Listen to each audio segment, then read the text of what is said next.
Good morning, beautiful people, and welcome to Drawing Down the Dragon. I'm Snappy, and thank you for joining me for our morning adoration to the Muses. And we cry out with the dawn. And oops, we got a bit of an echo here. Okay, there we go. And we rise with the dawn and cry out in loving adoration to the great mother, the twins, and the Muses, the one duality and generation. And we ask the Muses to sing in us the songs of inspiration, to guide us in our daily wanderings, and to teach us to listen and perceive with reasoned clarity. Thank you for joining me bright and early on this lovely morning. Now let us light our candles and begin our rites.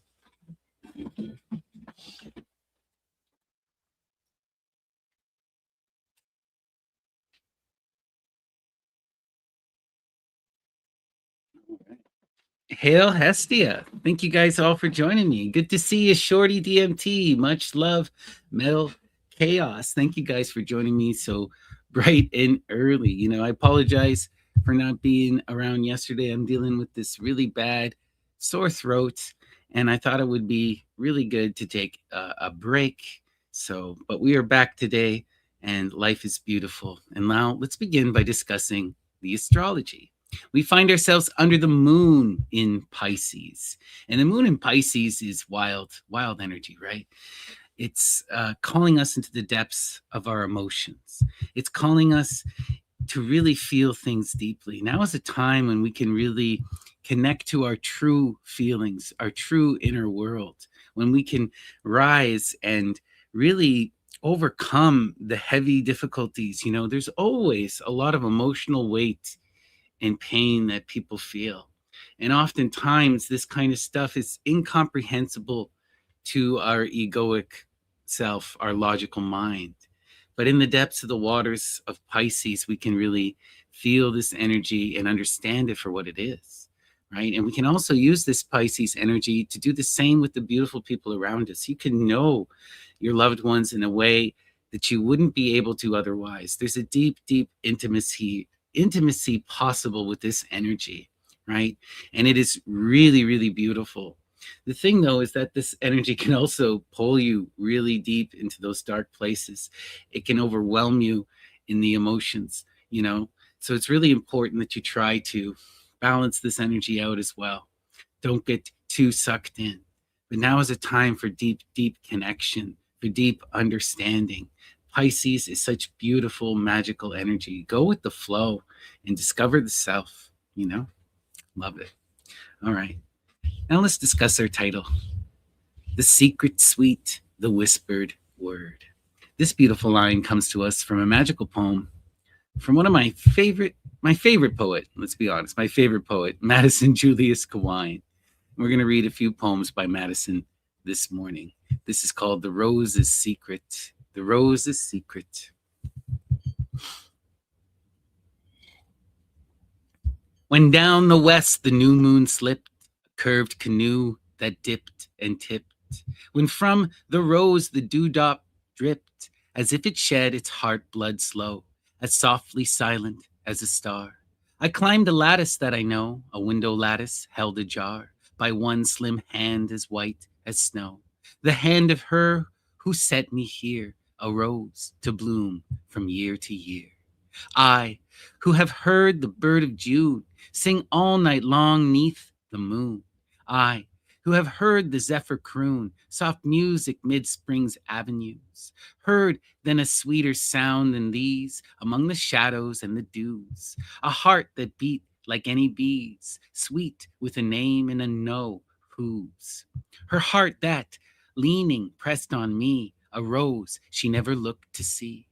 O star and moon, O wind and bird, ye hearkened to but never heard the secret sweet, the whispered word I heard when by her lips his name was murmured. Then she saw me there, but that I heard was I to blame? Who in the darkness of her hair she thrust since I had heard the same, condemned within its deeps to lie, a rose imprisoned till I die. Ha ha ha! Such wild energy, right? And there's so much magic here. There's the power of the whispered word, the magic of the hidden muse, but there's also the realization and that performance of the perception right? We have to understand that in all the myths, perception is a violation. To perceive the goddess without her inviting you in, without her lifting the veil, is to be cursed, right? This is in many ways considered a violation, right? A rape, and that's often how these things are discussed, right? The perception is that magic of Saturn. It defines things, it sets it in place, it cuts, it measures, it brings it into time, right? As soon as you perceive that great goddess, you've now exposed her, right? So there's some wild stuff here. Why we are called to, instead of exposing the goddess, to ask her to lift the veil and then to wait, right? There's the magic in the waiting. And then when she reveals, there's that incredible ecstasy in warmth of embrace, right? Instead of a violation, it's a union, right? Beautiful. We continue. Next poem we're going to read this morning is called The Troubadour. The Troubadour by Madison Julius Kawine. He stood where all the rare voluptuous West, like some mad maenad, wine stained to the breast, shot from delirious lips of ruby must, long, fierce, triumphant smiles, wherein hot lust swam like a feverish wine, exultant tossed, high from a golden goblet, and so lost. And all the West, and all the rosy West, bathed his frail beauty, hair and throat and breast, and there he bloomed, a thing of rose and snows, a passion flower of men of snows and rose, beneath the casement of her old red tower, whereat the lady sat as white a flower, as ever blue in Provence, and the lace, mist like about her hair, half hid her face, and all its moods, which his sweet singing raised, sad moods that censured it, sweet moods that praised, and where the white rose climbing over and over up to her wide flung lattice like a lover, and gladiolas and deep fleur-de-lis held honeycups up for violent bee, within her garden by the ivied wall, where many a fountain falling musical, flamed fierce, fire fierce in the eve against it flung, like some mad nightingale the minstrel sung. The passion, oh, of plunging through and through, lascivious curls star-litten as light dew, and jeweled thick as is the bosom dusk, dense, scintillant with stars. O frenzy rare of twisting curling fingers in thy hair, no touch of balm beat winds from toward seas, or half so satin soft in sorceries, no godlike life so sweet as lost to lie, wrapped strand on strand deep in such hair and dye. Ah, love, sweet love. Excuse me. The mounting madness and the rapturous pain, with fingers wound in thick, cool curls to strain, all the wild sight deep in thy perilous eyes, so agate polished, where the thoughts that rise, warm in the heart, like on a witch's glass, must forth in pictures beautiful and pass. No siren sweetness wailed to lyres of gold, no naked beauty that the Greeks of old, God bosomed through the bursting foam did see, were potent love to tear mine eyes from thee. Ah, love, sweet love. Far o'er the sea of old, time once a witch, the fair Aeaean Circe, dwelt so rich in marvelous magic, cruel as a god.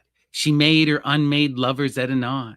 Ah, bitter love that made all loves but brute. Ah, bitterer thou who makest my heart a lute, to lie and languish for thee sad and mute, strung high for utterance of the sweetest lay, such magic music as Acrasia, and all her lovers swoon to utter bliss, and then not wake it with a single kiss. Ah, cruel, cruel love.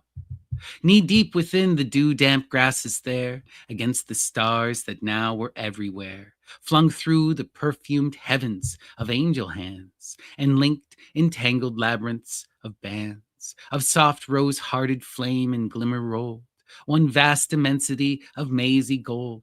He sang like some hurt creature desolate, heart aching for the loss of some wild mate, hounded and speared to death of heartless men, in old romantic Ardennes waste, and then turned to the one white star which like a stone of precious worth low on the heaven shone, a white, sweet, lovely face, and passed away from the warm flowers and the fountain spray, and that fair lady in pale drapery, high in the quaint red tower did she sigh, to see him dimming down the purple night, lone with his instrument die out of sight, far in the rose-pleached, musk-drunk avenues, far in amid the gleaming dews, and left alone but with the sighing rush of the wan fountains and the deep night hush. Weep to the melancholy stars above, half the lorn night for the desired love, or down the rush-strewn halls where hours old billowed with passions of her fold on fold, even to the ponderous iron-studded gate that shrieked with rust, steal from her lord and wait, deep in the dingled hyacinthine rose, for him who sang so sweetly erst. Who knows? How beautiful, right? We adore, we cry out in loving adoration and sing our song, and we still cry out, even though we have that eros of distance, experience or know or connect, but yet we feel it, we feel her, and we cry out and strive. Beautiful. All right, the next poem is called The Sea Fairy, Madison Julius Kawine. She was strange as the orchids that blossom and glimmer and shower their balm and bloom on the tropical ocean that crystals round islands of palm. And she sang too and beckoned and bound me with beauty immortal and calm. She was wild as the spirits that banner, auroral the ends of the earth, with polar processions that battle, with darkness or breathing give birth to silence and heard from the mountains, the icebergs gigantic of girth. She was silver as sylphids who blend with the morning the pearl of their cheeks, and rosy as spirits whose tresses trail golden the sunset with streaks, an opaline presence that beckoned and spake as the sea rapture speaks. Come with me, come down in the ocean, yea, leave this dark region with me. Come leave it, forget it in thunder and roll of the infinite sea. Come with me, no mortal bliss equals the bliss I shall give unto thee. And so it was then that she bound me with witchcraft no mortal divines, while softly with kisses she drew me, as the moon draws a dream from the pines, down to her cavern of coral, where ever the sea serpent twines, and ever the creature whose shadows bulk huge as an isle on the sight, swim cloud-like and vast without number, around her who leans like a light, and smiles at me sleeping, pale sleeping, wrapped deep in her mermaiden might. Love it. Hail the sea fairies, the mermaids, Melusine, the nymphy, right? So much wildness in this. And we're left to wonder, right? Is this the grand Melusine who will uplift our hero as a king? Or is this the siren who will leave him as dust and bones? Beautiful stuff, right? Fun. Okay. And next we have The Spell. And this will be the last poem that we read this morning. All right. By Madison Julius Kawine. We have the receipt of fern seed. We walk invisible. Henry IV. And we have met but twice or thrice, 3 times enough to make me love. I praised your hair once, then your gloves, your eyes, your gown. You were like ice. And yet this might suffice, my love, and yet this might suffice. St. John hath told me what to do, to search and find the ferns that grow, the fern seed that the fairies know. Then sprinkle fern seed in my shoe and haunt the steps of you, my dear, and haunt the steps of you. You'll see the poppy pods dip here, the blow ball of the thistle slip, and no wind breathing but my lip next to your anxious cheek and ear, to tell you I am near, my love, to tell you I am near. O wood ways, I shall tread your gown. You'll know it is no briar then. I'll whisper words of love again and smile to see your quick face frown. And then I'll kiss it down, my dear, and then I'll kiss it down. And when at home you read or knit, who'll know it was my hands that blotted the page, or all your needles knotted? When in your rage you cry a bit, and loud I laugh at it, my love, and loud I laugh at it. The secrets that you say in prayer, right, so I'll hear. And when you sing the name you speak in whispering, I'll bend and kiss your mouth and hair, and tell you I am there, my dear, and tell you I am there. Would it were true what people say, would I could find that elfin seed, then should I win your love indeed by being near you night and day. There is no other way, my love, there is no other way. Meantime, the truth is in this. Meantime, the truth in this is said. It is my soul that follows you. It needs no fern seed in the shoe, while in the heart love pulses red to win you and to wed, my dear, to win you and to wed. Oh, wild, right? There's some real greed and evil in this particular poem, right? Real wildness. What is the most horrific thing that you can do just about in the ancient Greek magical tradition? That is to bind one through the love magic, right? We see this, of course, in the story of Medea, who's taken from her innocence and bound in slavery to the pirate Jason, right? Ovid tells us this as well, The love magic is to bind the nymph to the wheel, the Yunksbird, and to spin her, to cause her to wail and cry out in madness, And we're seeing this, though. At the heart, it's not the spell that is the absolute evil, though. It is the greed in the heart of the man, right? For regardless of whether he can enact the magic, he is in pursuit. Horrific, but wild, We have to reject greed and lust, those extremes that seek to possess the other, that reduce the other to object, right? That is the greatest of evils. To be in that greed that reduces humanity to nothing but a plaything, right? To no longer see Dionysus reflected in all, right? And with that, we're going to begin our divination proper. All right. Wild stuff. Hail, Madison Julius Hawaiian. What beautiful poetry. And as always, we will begin with our Ganapati Oracle. But before I do, please give me a like and a subscribe. It really does make a big difference. It boosts everything in the algorithm, and I would truly love and appreciate it. And if anyone is interested in me pulling them a couple cards this morning, please send me a super chat, a super thanks, or sign up for a YouTube membership. All right, and we're going to begin today with the Ganapati Oracle. And we invoke Ganapati Ganesh, the divine child, the Lord of beginnings, the guardian of the threshold and the master of the spirits, the Ganas. We ask Lord Ganapati to send us a message through the cards and to help ensure that our words are heard by those who need to hear them. So, Lord Ganapati, what is today's inspiring and empowering message? Okay. We have insight, the 26. Insight.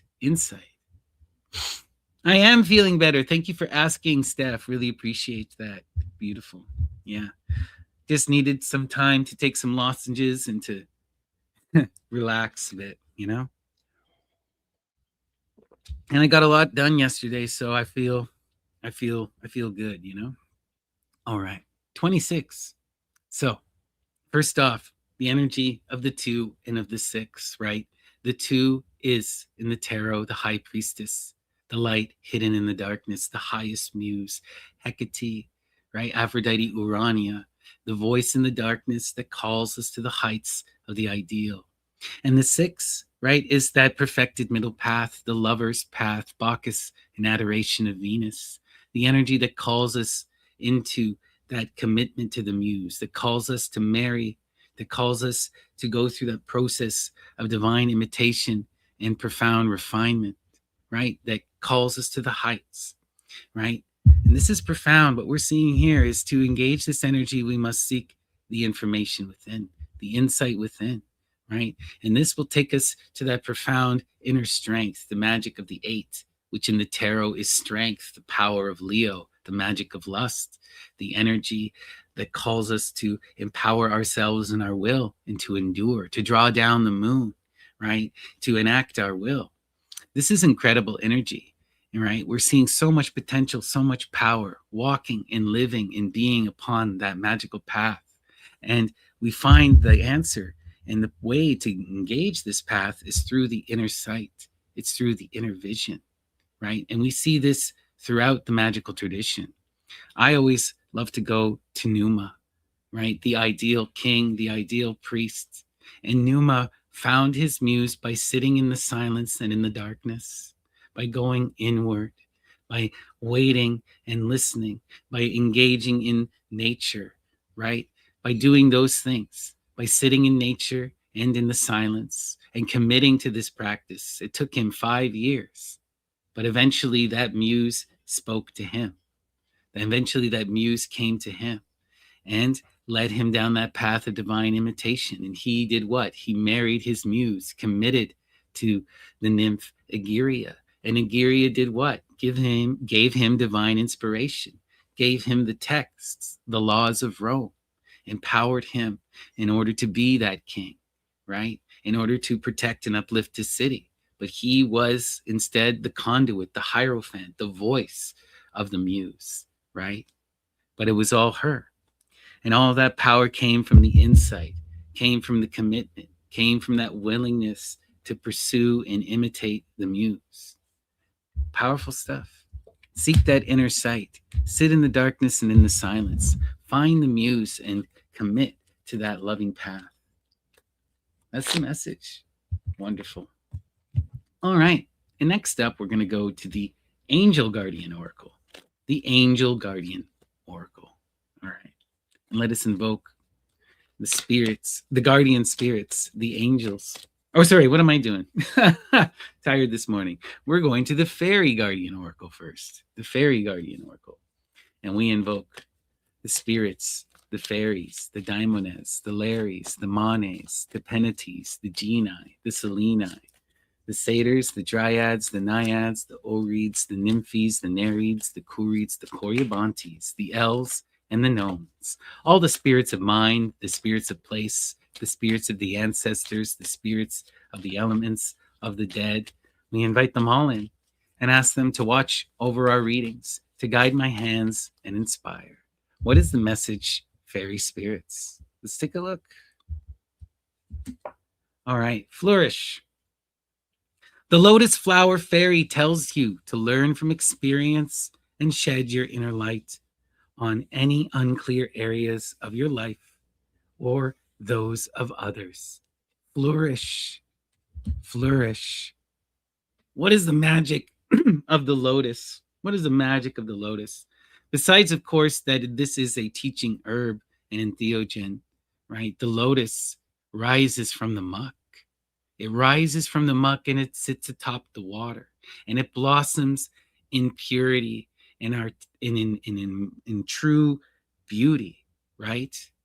We are called to rise above the muck, to pass through the waters and sit on the top, right? To be in that profound perfection, to flourish, to blossom, right? This is the path of the princess in the tarot. The princess who takes that spark of the divine and returns it to the one, right? Returns it to the Father. And that energy is to come into that profound blossoming, to come into that profound growth, right? She has that infinite potential, but it must be realized through hard work and persistence, through determination, through a willingness to grow and to change and to overcome adversity, right? Really, really powerful stuff. But we can rise and sit atop the waters, blossom in infinite beauty. If only we believe in ourselves, if only we persist, if only we engage in that path of divine imitation. Again, similar energy to we're seeing in the previous card, right? The magic of insight, right? It's the insight that'll lead us along that path that calls us to blossom. To flourish is to walk that path. It's to commit to the muse and to be in that energy of refinement, to listen and to try to overcome our limits, right? Lotus blossoms follow the light, right? Beautiful, beautiful stuff. We seek out the sun and we bask in her glory. Let's continue. All right. Thank you so much, spirits. Beautiful messages this morning. Loving it. All right. Now we'll go to the guardian spirits, the angel guardian oracle.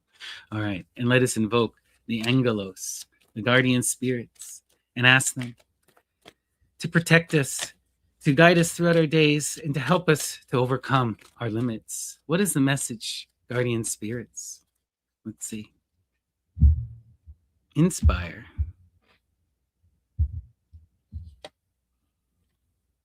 Expect miracles. Expect miracles. Now, this is profound energy. This is one of the tricks of the magus.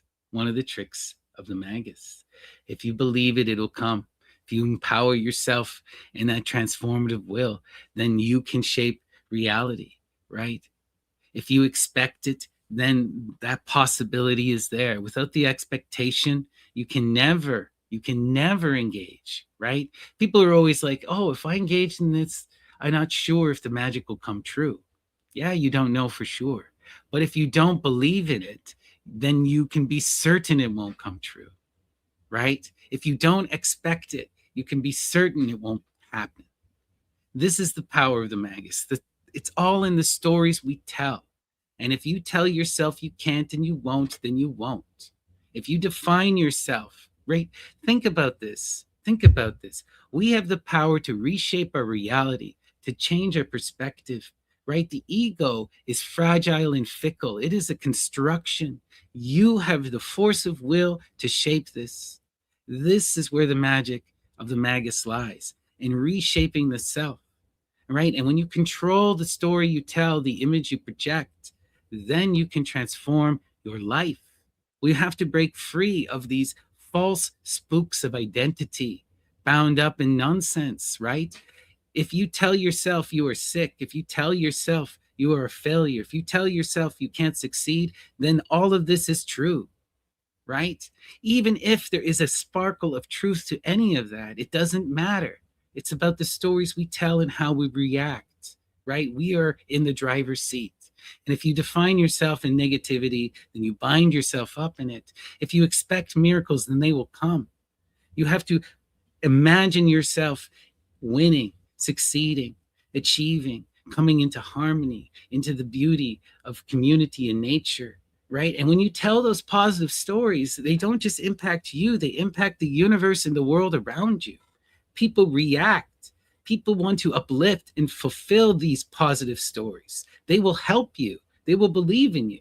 And there will be a mutual reciprocal uplifting, right? When we're all in that positivity, we all want to be calling out for what we truly desire. And I'm talking about true love, true passion, right? We all got to get out of these negative stories we tell ourselves. We're not horrific. We're not greedy. We just need to be in those pursuits of refinement, and we need to look and love the people around us, right? As long as we're striving and looking for the beautiful coming together, then we can achieve it, right? It's when we stop believing in ourselves and we stop trying that we fail, that we fall into stagnation, into victimization, right? The worst kind of energy, you know? Expect miracles. Be in that profound joy. You know, this is the secret. Bacchus and adoration of Venus. You can perceive the beauty inherent in all things, right? Yeah, I completely understand that, Wild Spec. You know, greed is a very, very, very hard thing. It's a very hard thing, you know, to deal with and to handle. And it is one of the big things that we all have to struggle with in order to grow, right? We have to come into this profound connection with the world around us. And we have to see our desires harmonized in connection with others. And this demands a profound responsibility. It demands a profound loving connection and an understanding, you know. Um, in order to break free of greed, we have to find ourselves in loving connection to others, right? That's the real secret that breaks you free from greed. And this is also why, the ancient Greek world put such an emphasis on this conception of Dionysus as the every person, right? We have to see the divine in all things, in nature, in the people around us, and we have to treat it with that loving respect. When we are committed to creation, to a future, to a generation, to the healing of the earth, now we have purpose. Now we have, you know, now we are driven, and our purpose is fulfilled in unity with others. Part of our purpose is to ensure that everyone gets to speak, that everyone is heard, that everyone is fulfilled. We are not fulfilled if you are not fulfilled, right? This is what we got to do, what we have to understand. We can find true love. You don't need that negative greed of love's magic. You don't need to be in an obsession, right? If someone says no, you respect the no. And instead, you continue along your path. That no tells you that this energy is not for you, right? There are other people, other things that'll come into life, right? We have to go where we are called and follow and flow with the people who want us, who reciprocate with us, you know? So much I believe about this life, about this experience. It's about growing and becoming an adult, a respectful person. This life is an experiential machine designed to make pure people who can really love and respect each other and live in harmony, walk the balanced middle path, right? This is what frees you from the bonds and will allow you to live in that ionic life, right? Because to exist in the ion is to be beyond the bonds of time. How can you be free to play in a timeless way if you're in this negative energy of greed and self-fulfillment, right? We can't trust you to play freely with everyone. It's in a timeless way, because now you're going to be always in that greed. You got to go fall into the earth, figure this out, grow up, go through the experience. Once you are ready, once you can respect and love everything around you, then you can come play with the rest of the adults. This is how I often love to conceptualize, this universe, right? But you see it in so many different places, in so many different myths, right? And it just makes sense. We are all bound, in our greed and our limitations, and also understand, we have to go through these cycles. We have to take responsibility. We have to grow and overcome, right? This is the challenge.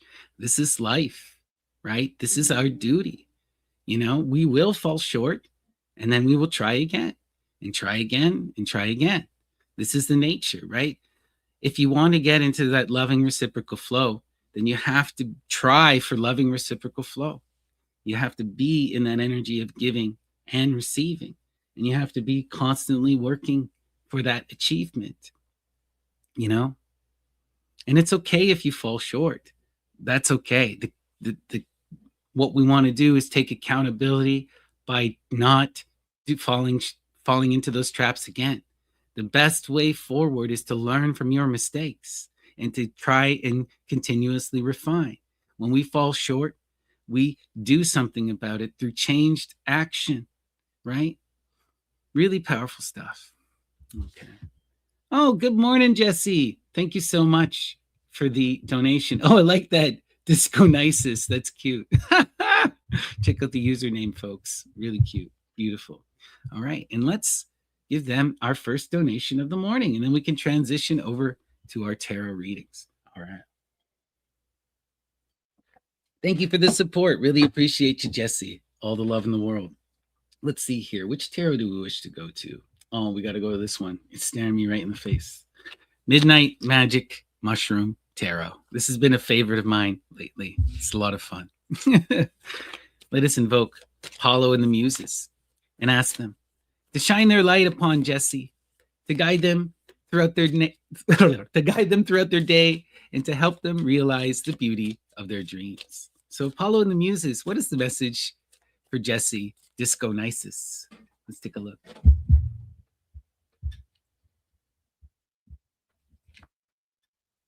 Okay, beautiful. Our center card and defining image is the King of Pentacles. The King of Pentacles, the fire of earth. So when you see a court card in your center like this, it's usually you, though sometimes this energy could be a person in your life showing up this way. But the King of Pentacles, right? This is the craftsman and the dedicated father, right? This is the one who builds the foundation, who does the hard work to protect the family, right? And is empowered in this work, right? They want to be that skilled craftsman, that artist, right? They're passionately driven to do the hard work, and they find fulfillment in that energy of building and connecting, right? Yeah, well, this is a much better name than, last name in random numbers for sure. So what we see here in your center, right? Calling this energy in, right? That mature builder, the loving father. And look at that. We have the Page of Wands. Okay. Immediately, you're showing up in this energy, right? You're being called to be the king. Because why do I say that, right?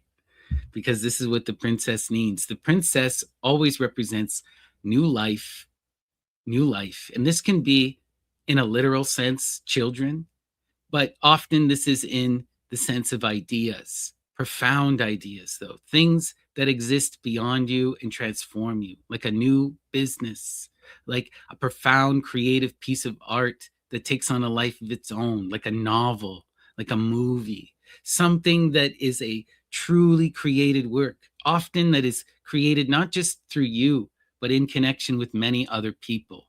But this is something that has true, profound potential, right? The princess represents that energy that can go to the height of the ideal, that can take the ace to completion. She brings that spark back to the divine, right? And here she's in the energy of the earth of fire. This is something that comes to inspire, to upset the status quo, right? The fire is that passionate energy that challenges us to do something new, that brings us into that passionate action, right? We're not going to be bound by the ways of the past. We're going to challenge things, and we're going to bring in new inspiration. But for that inspiration to take root, this energy must be protected, right? The princesses are showing up in this innocent, youthful way. They need to grow. They need to cultivate. They have to take that time. That potential is there, but it must be realized. And for it to be realized, she must be nurtured and protected. In the court cards, there's no better nurturing protector energy than the King of Discs, because the King of Discs does what is needed, right? This is the masculine energy doing its role, which is providing the foundation, building the home, doing the hard work, and in that passionate engagement, protecting the child so that they can blossom, right? And look at that. Strength. Beautiful energy, the strength card, right? This is the 8, the breaking of chains, the power of Leo, lust, Lady Babylon. When we see this energy, we are called to empower ourselves in our desires, to pursue them with the full intensity of our being. You must have the will to endure, to persist, right? This is going to be hard work. To see this energy truly blossom, it's going to take that full intensity of who you are. You're going to have to go through the cycles, the trials, the tribulations. But again, this card has infinite potential, and this card of the strength gets you there. This is the card of conquering our animal self, of empowering ourselves in our will, of achieving our desires through the cycles. We persist and overcome. We balance the self and rise. So the message here is very clear. Be that mature person. Take responsibility. Protect and uplift the child, and do what is necessary to provide until this energy comes to its full potential. This is the role you find yourself in: the protector, the builder, the provider, the nurturer. And you got to be in that energy, own it, and empower yourself in it. See this to its height, and you will be beyond rewarded. That's the message. Love and nurture the child, that new profound idea. See it through. Thank you so much, Jesse. All the love to you. All right. Oh, we got another donation here. Thank you so much to Kat the Taurus. Really, really appreciate you. All right. Well, let's go to Thelema, since Thelema is right here in front of me. Okay. So what's the message for Kat? All right. We invoke Apollo and the Muses and ask them to shine their light upon Kat, to guide her throughout her day, and to help her to realize the beauty of her dreams. So Apollo and the Muses, what is the empowering and inspiring message for Kat? Let's take a look. Inspire. Okay. So our center card, a defining image, is the Five of Discs, worry. Five of Discs, worry. Okay. So the Five of Discs is intense energy here. Oh no, my power somehow came off here. 1 second here, I gotta fix something.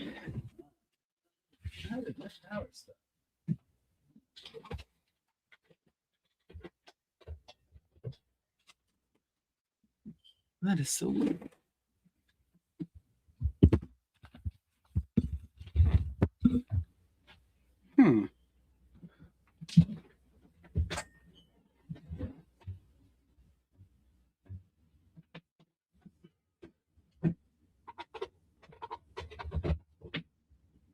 Sorry, Kat. Just give me 1 second here. I'll be. Yeah. I don't know why this is not working. Huh.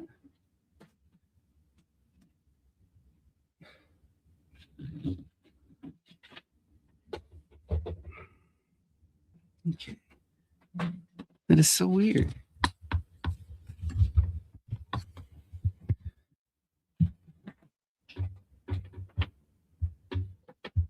Okay. There we go. All right. Sorry, people. Much love. All right. Everything's good. Everything's good. Just some loose cables. Okay. All right. So let's take a look here. We got the Five of Discs, worry. So the Five of Discs, right? This is heavy, intense energy. This tells me that you're in that energy of building, trying to come into success. You know, this is where most people find themselves in this kind of energy. On one hand, you are secure. You have the Four of Discs, the home, the family, right? Your foundation of self. But on the other hand, you are not as secure as you want to be, as empowered as you want to be, as balanced as you want to be, right? This energy of the Five of Discs is the hard work of trying to come into success. You know, and the Six of Discs success is the perfected middle path in the earth. This is being secure and balanced in our home, in our life, in our business, and being recognized for the work we do. This is where most people wish to be, right? The Six of Discs is true security, true like balance. You know, you're not making the most money in the world, but also you don't need anything. When you have the Six of Discs, you are secure and protected, fulfilled, right? Recognized and able to be in that energy, to persist, right? So that's what you're striving for. You're in this energy of trying to come into that security. Okay. And the Muse is telling you the key to you gaining that success is through persisting in the energy of the Ace of Wands, the fire, passion, right? The Ace calls us to the root of the element of fire, calls us to really look into our heart and ask ourselves, what do we desire? And the Ace also tells us there's a profound opportunity here. There's something that's going to spark your inspiration, that's going to call you into action, that's going to call you into work, right? And you got to take hold of that inspiration and allow it to inflame you, right? There's something here that'll inspire you. Wow. And look at that. The fire and the water. So there's something here that's deeply, deeply connecting and passionate. And the three of discs or three of cups, right? That's the great mother energy in the water. That's that energy that calls us into connection, that calls us into community, that calls us into expansion, right? So this energy, this inspiring force is calling you into the waters, but into the waters in that truly expansive way. So you're inspired to help people. You're inspired to connect in community. And the muse is saying that the security you seek, the strength you seek, the power in the earth you seek will be found in this energy, this loving communal support, right? And at first, this may seem counterintuitive. You know, we often are thinking the disc energy, we're going to overcome this through work. We're going to find that energy at work, right? But no, not for you, not right now. You got to follow your heart, and your heart is leading you into friendship. It's leading you into connection with others. And it's this kind of energy that's going to help you in the earth. The security that you'll find is going to come through inspiration, through love, really, right? When you combine the fire and the water, what do you get? You get love. You get that steamy passion. You get that steamy passion. So there could even be someone you're attracted to here, you know?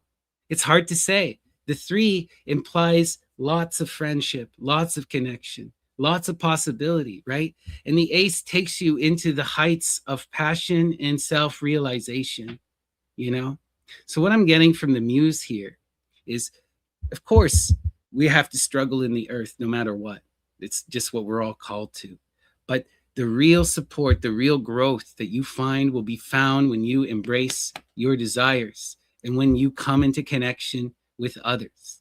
It's community and friendship that's going to lead you to the wealth and security that you seek. That's the message, right? Now's the time for love, for real, passionate friendship, for growth, right? All the love to you, Kat. So glad that you felt that. So glad that you felt that. All right. Okay, now, thank you guys so much for the donations. And if anyone else would like me to pull them a few cards, please send me a super chat, super thanks, or sign up for a YouTube membership. Okay. Let's see here. I don't think it's noble to sacrifice our pleasures. I think it's noble to pursue our true will, right? There's a balanced middle path here, right? The idea is to find ourselves fulfilled in connection with community, to find our place in harmony with others, to pursue our highest desires, desires that lead you into greater connection, right? It's easy to be bound up in that energy of self fulfillment, right?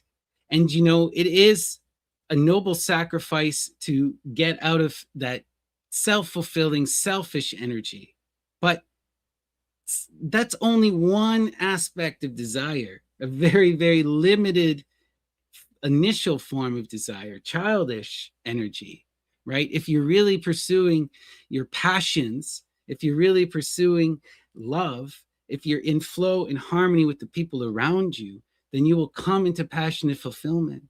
You don't need to sacrifice the self for the sake of community. Instead, you need to be empowered within community, uplifting and working with the people around you, empowered in that sense. And that is noble. That is where you're growing, you're doing, you're working, right? You know, this is why I often bring that up. Like, I think of the Queen of Cups energy. You know, the Queen of Cups is the most sacrificial card because she's the water of water, that person who finds herself fulfilled by emotionally fulfilling and supporting others. And that energy is so quick to put herself to the side in order to do for others. And the energy for her is almost always she needs to stop doing that. You know, she needs to cut that stuff out, right? That's not noble unless you're in a desperate situation, right? There are times when we, of course, will be called to do that. But if you're if your energy is always to put yourself to the side and fulfill others, you're just going to be in this horrible resentment place, you know? Anyway, just my thoughts. Okay, let's continue. All right, and we're going to do our first big community reading of the morning. And let's go to the Thoth Tarot by Lady Frida Harris and Aleister Crowley. All right. And remember, this is a 9-card Saturn Square community reading. So take what resonates, discard what doesn't, and trust your own personal intuition above all else. All right. And we invoke Apollo and the Muses and ask them to shine their light upon us, to guide us throughout our days, and to help us to realize the beauty of our dreams. So Muses, what is the message inspire? You know, Kat, it's very easy for people, especially mothers, to be in that energy, that sacrificial energy. Oftentimes it's, it's what's taught to women. It's expected of women. And that is a very deeply negative thing. And other times, if you're in that mother energy, you got to, right? I was saying, sometimes you got to put yourself aside for the sake of others. When does that need to happen? When you're in that mother energy, when you have a desperate child, but that energy, sometimes it's needed, but not always. And it's so easy for people to fall into this mode and to celebrate it. You find these people who celebrate their own sacrifice, and they think and celebrate their own martyrdom as they resent the world around them and deny themselves. That's the energy we want to avoid, right? That's where things get really, really difficult, Ultimately, we have to find that balance. We got to find that balance, between sometimes you got to sacrifice, but you also need to be fulfilled, and this is why I always take it back to the 6 of Wands. The 6 of Wands is the energy we want to be in, right? Where we are fulfilling our desires, but we are also in loving harmony with the people around us and supporting the people around us. We are balanced in harmony and in flow. We are not sacrificing, but nor are we abdicating our responsibility or ignoring the people around us, right? And that's the energy that we all wish to strive for. Let's see. So our center card here for our Saturn Square reading is the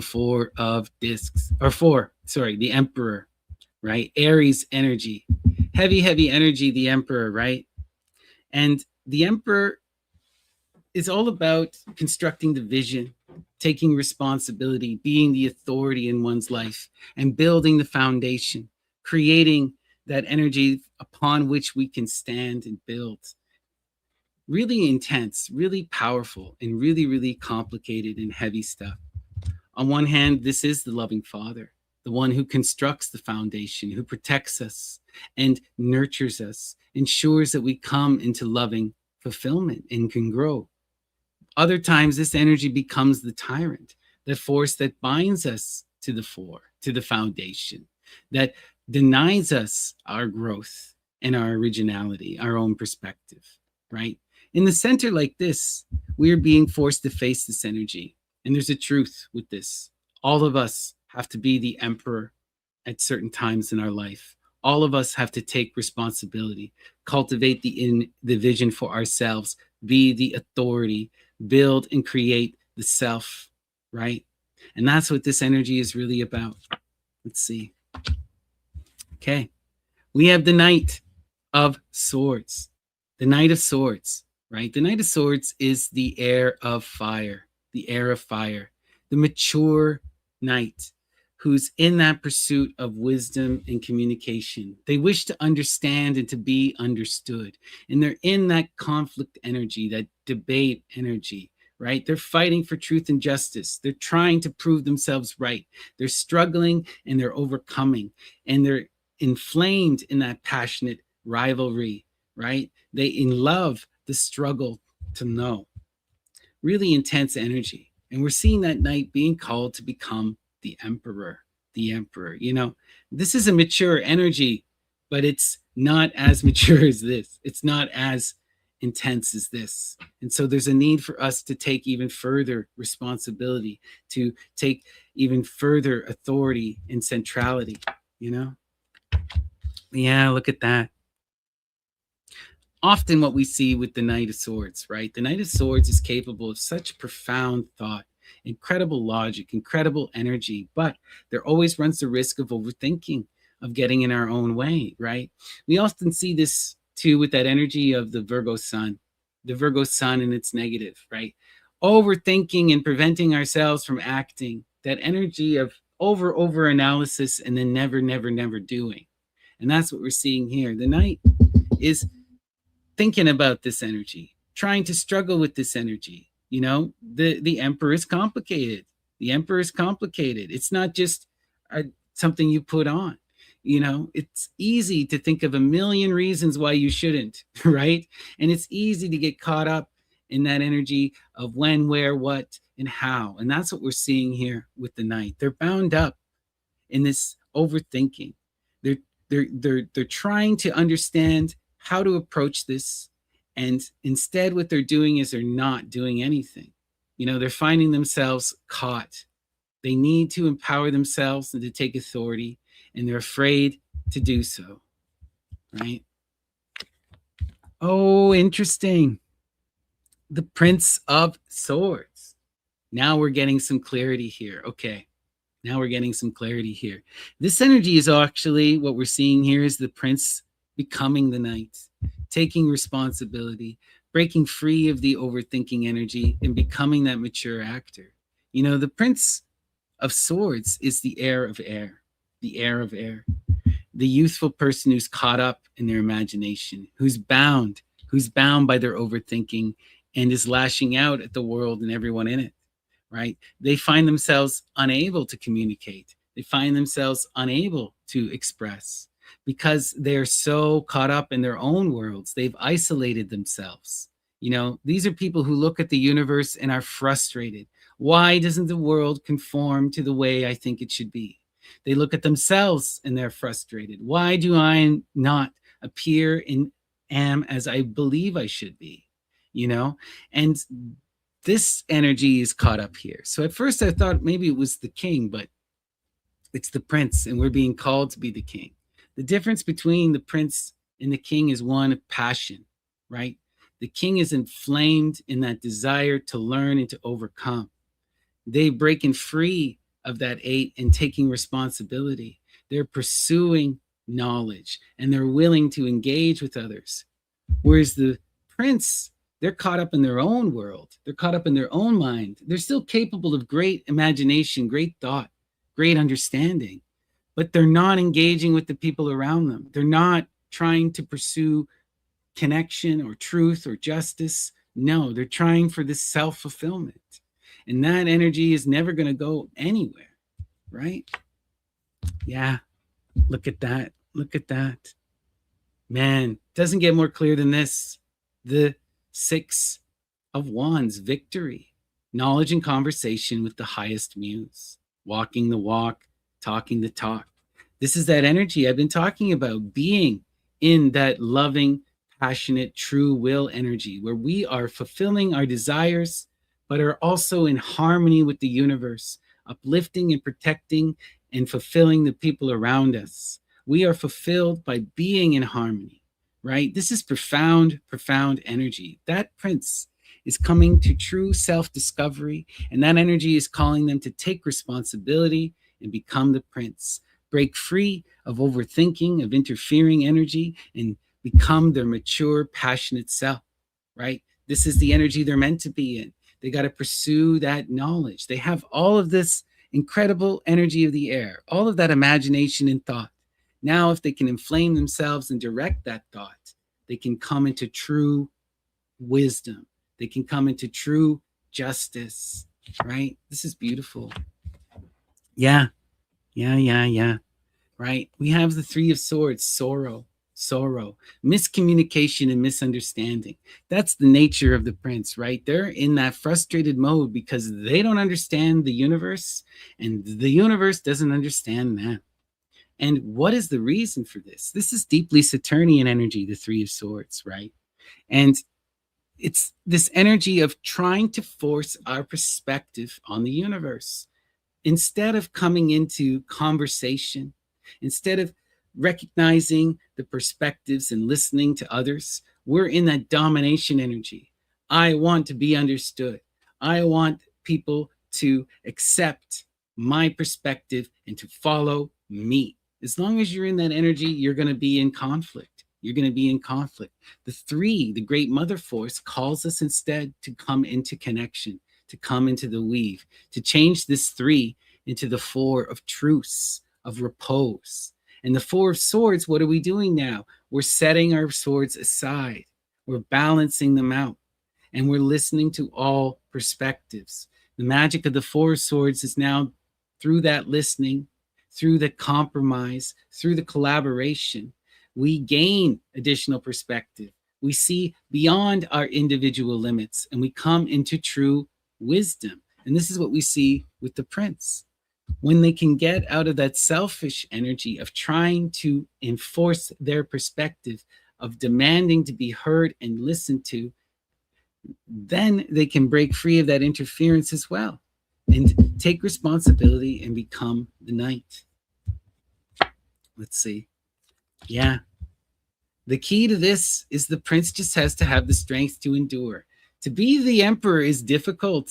It's very, very difficult to be that mature person, especially if you want to be the good emperor.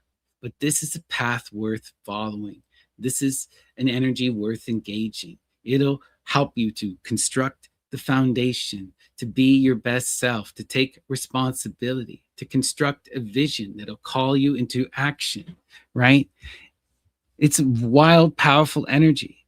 And to do it, you have to inflame yourself and your passions, right? The nine of wands is incredible.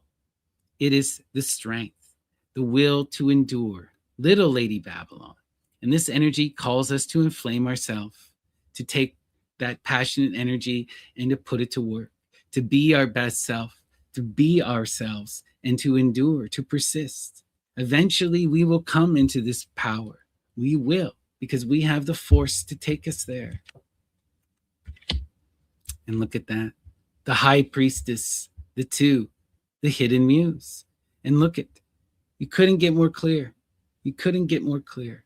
The muse is that great initiator, right? The high priestess, she wants us to go through that path of divine imitation, to strive and to reach her. She carries us across the abyss and into the heights of the beautiful, right? She's going to help us overcome that selfish energy and take us into the true will. But we have to listen. This energy means an initiation. And she is found in the silence and in the darkness when we can sit and gain that insight, go into our inner self. And she calls us to break free the prince and to become the knight, the mature actor, to take responsibility, right? To become the emperor, to empower ourselves in our vision and to be the authority. Wow. Yeah. And ultimately, what does this energy do? It breaks us free from the chains of fear. We're seeing that prince when they can inflame themselves in their passions and connect to that muse, break free of overthinking and come into that greater energy of the will, of desire, right? Then they can break free of all of this overthinking. They can complete the cycle in the air. They can recognize that they are the cause of their own frustration. The Ten of Swords ruin is the breaking of chains, the breaking free of fear. We now understand that we have been distorting our reality. We have been in this victimization energy, and we have caused our greatest issues. But now we are taking accountability. We're no longer thinking in this negative way. We have gained an additional perspective and can see ourselves in new light, right? And we can understand how fear and anxiety took us away from our true self. And when you break free of that fear, when you get out of that interfering energy, when you stop trying to force your perspective, that's when you can take responsibility and come into your true will. That's when you can become that mature knight and embody the energy of the emperor. Build the foundation, construct the vision, be the authority in your own life.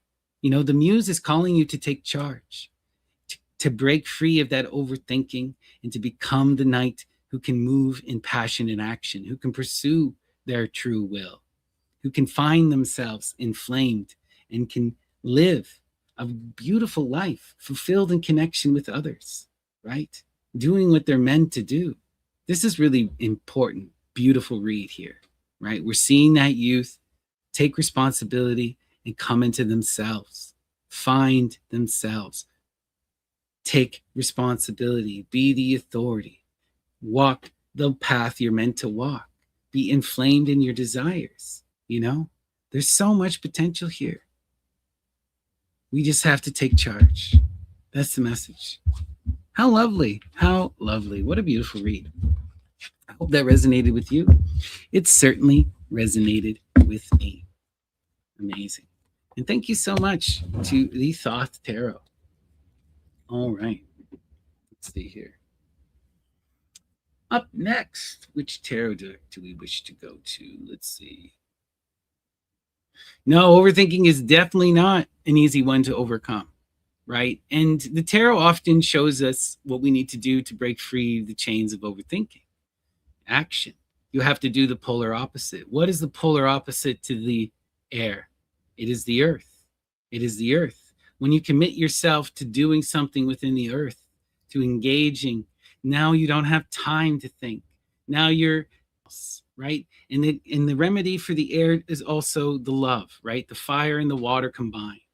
This is, the air, there's a lot of wisdom and a lot of imagination. There's power to be gained, but the answers we seek are never found in the air. They're found in loving, passionate connection. They're found when we're willing to build and to be in growth with other people.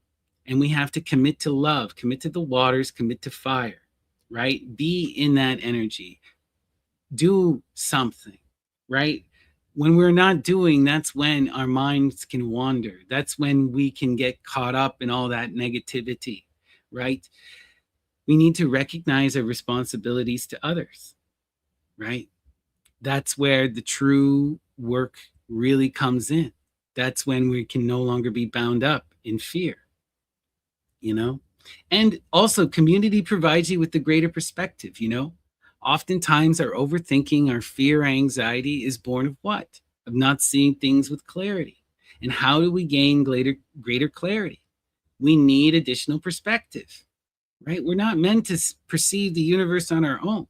We need other people to help us understand, to even see ourselves clearly, And until you're in conversation and in community, we're always going to be bound up in that fear. Real wisdom, real learning comes from consensus, comes from community, comes from history, right? And that's the energy we want to embody, where we are not bound up in our limited individual perspective as well. All right. Oh, we got a beautiful donation here from Steph. Thank you so much, Steph. Let's pull you a few cards. Okay, which deck do we wish to go to? We're going to go to the Art Nouveau Tarot. The Art Nouveau Tarot. Let's pull a few cards for Steph. So Apollo and the Muses, shine your light upon Steph. Guide her throughout her day and help her to realize the beauty of her dreams. So Apollo and the Muses, what is the empowering and inspiring message for Steph? All right, let's see. So our center card and defining image is the Five of Cups, disappointment. So this is the defining energy for you. You're struggling to come into loving flow, mutual reciprocity, and consensual fulfillment. The Five of Cups is the energy that takes us to the Six, pleasure. And pleasure is that balanced reciprocal energy where we're in community, in friendship, in love, and we are fulfilled and fulfilling others, right? But to get to that energy, we have to pass through the Five. And the Five, right, is always that magic of Venus, the force that calls us to exceed ourselves, to try and overcome our limits, to put ourselves out there. And to do that is to be in conflict. It is to struggle. And in the Five in the Cups, right, the disappointment energy, this energy demands that you put your cup out there, that you share yourself with others. If you wish to come into loving reciprocity, you have to be willing to engage, to be in flow. And that means there is a potential for a lot of negativity, right? People are the most complicated thing that any of us will deal with in our lives, the best and the worst, right? And to be in loving flow, you have to connect. And you may connect with people that don't flow with you, or you may connect with people that take a lot of work.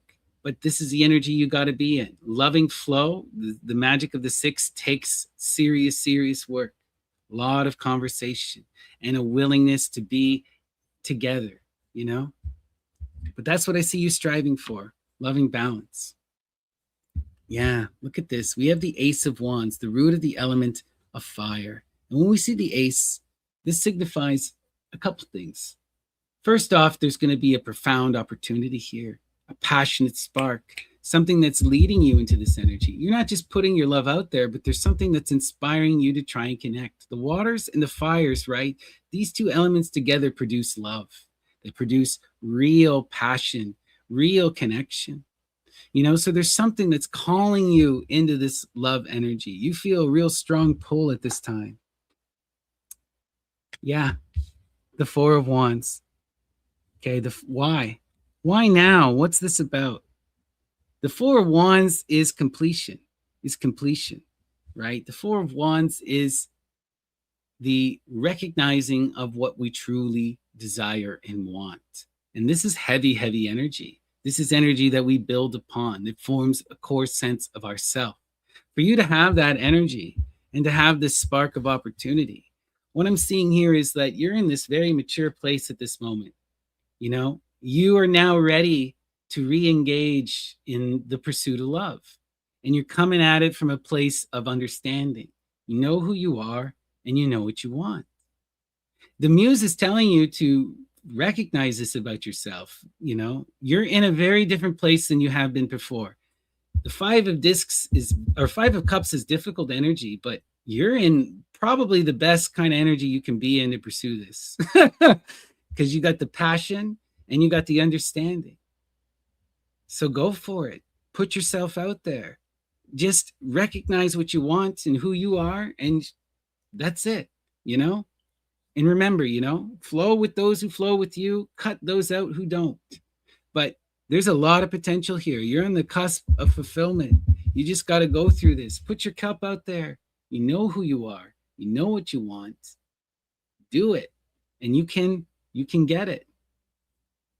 That's the message. All the love to you, Steph. All the love to you. There's a lot of potential there. A lot of potential, right? Opportunity and passion, right? And understanding. You know, the Four of Wands is a real foundational energy. Real foundational energy. You're in a good place, you know?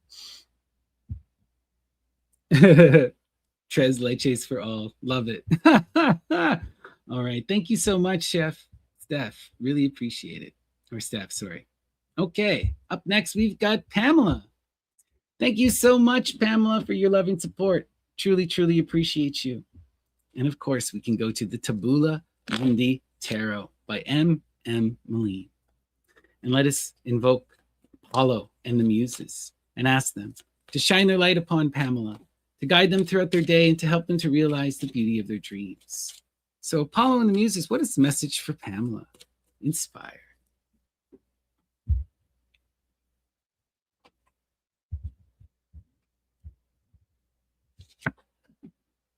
Okay. Our center card, Pamela, you have the Two of Swords, peace. Peace. So the Two of Swords is all about recognizing the other person and learning to come into listening energy, right? The piece is really intense. There's so many levels to this energy, right? There's that immediate one that's saying that there could be a conflict. There could be a conflict, and there's a need to listen and to not engage. This energy also is about balancing and gaining additional perspective, about being in that pursuit of wisdom. And this can color every aspect of our life, right? To take that time to be in flow and to be in listening, to not be in that attacking energy, right? Let's see where this goes. Oh, man. Okay. We got the Tower, Mars, right? And when that energy of the tower comes, there's no avoiding this, right? You can jump out the way, but you're going to have to act. And the tower, they come to upset the old growth, to knock over what no longer serves, to force us to change and to force us to innovate, right? And the tower is wild because it does cause a lot of pain, a lot of destruction, but it always leads to transformation, innovation, new potential, right? The power of Mars, of Aries, is technology, real wisdom, real strength. So if you can be at peace with this energy and you can ride through the collapse, there is so much potential on the other side, right? Oh, look at that. You're showing up as the Knight of Wands. The Knight of Wands. You know, the Knight of Wands is the passionate person. This is the person who knows who they are, who knows what they want, and is going for it. You know, the Muse is saying to me from this is that this energy is causing this, right? By you being in that passionate energy of trying to fulfill yourself, it's going to cause this tower, right? But ultimately, this energy needs to happen. You need to be at peace with this because you're in this beautiful place here, right? The Knight of Wands is mature. You know what you want and you're doing it. Yeah, it's causing a ruckus, but ultimately that ruckus is worth it. You're breaking up, you're getting away of all of the stuff you don't need to be involved with anymore. And it's leading to new growth and new expansion, right? Sometimes you need to get out of Dodge and knock down what no longer serves. What I'm seeing here is that this tower is really positive for you, really positive for you. You just got to ride the wave, right? There will always be a bit of negative stuff with the tower. It's never easy to cut things out of our life, to move away from what no longer serves us. But that's what you're doing here. That's what you're doing here. You're saying, no more of this. I'm going to let it fall, and I'm going to be this. That's a king. That's a king. The King of Wands, the Fire of Fire. Right? So you're showing up in such a beautiful way, Pam. Just be yourself, pursue your desires. You know, it's not going to be easy, but ultimately be at peace with this because you are doing it. You're doing what you need to do. You're doing what you need to do. The tower needs to fall, and you're going to come into this passionate fulfillment. Love it. It's beautiful energy. It's beautiful energy. You know, be that passionate king, right? Live your best life and get away from what no longer serves you. Get away from what no longer serves you. All right. Thank you so much, Pamela. Beautiful. Okay. All right. And with that, we're coming up to almost an hour and 20 minutes here, and I am out of coffee. So I think I'm going to take a quick break, get myself another drink.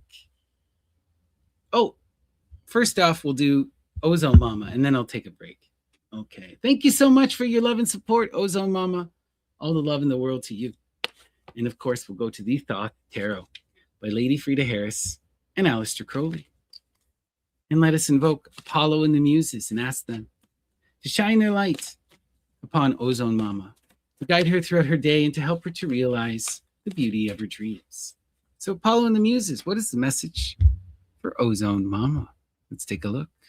Inspire. Okay, the Seven of Discs, failure. Heavy energy, the Seven of Discs, right? This is energy that comes out of the Six of Success, right? The Six of Success is being in that place where we are empowered and recognized and secure, where you got wealth and abundance and you are recognized for your hard work and achievements, right? It's the energy everyone wants to be in the earth. We are recognized and we get to bask in that achievement energy, and we are secure and fulfilled, you know? But what we're seeing is you're coming into the seven, you're moving out of that success, you know? And the Seven of Discs is this warm, overwhelming energy of work, right?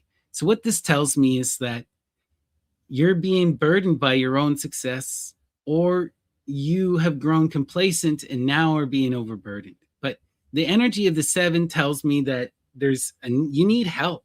You're juggling too many balls. You know, it's not that you're not succeeding, it's that this is intense and the energy you were working with before is no longer serving, and there needs to be a refocusing. You're either going to need help or you're going to need to put in a lot more energy into the earth. But something's got to give here.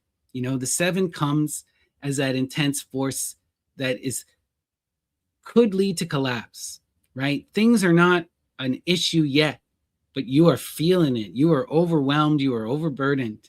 And if you persist in this energy for too long, no one can persist in this energy for too long.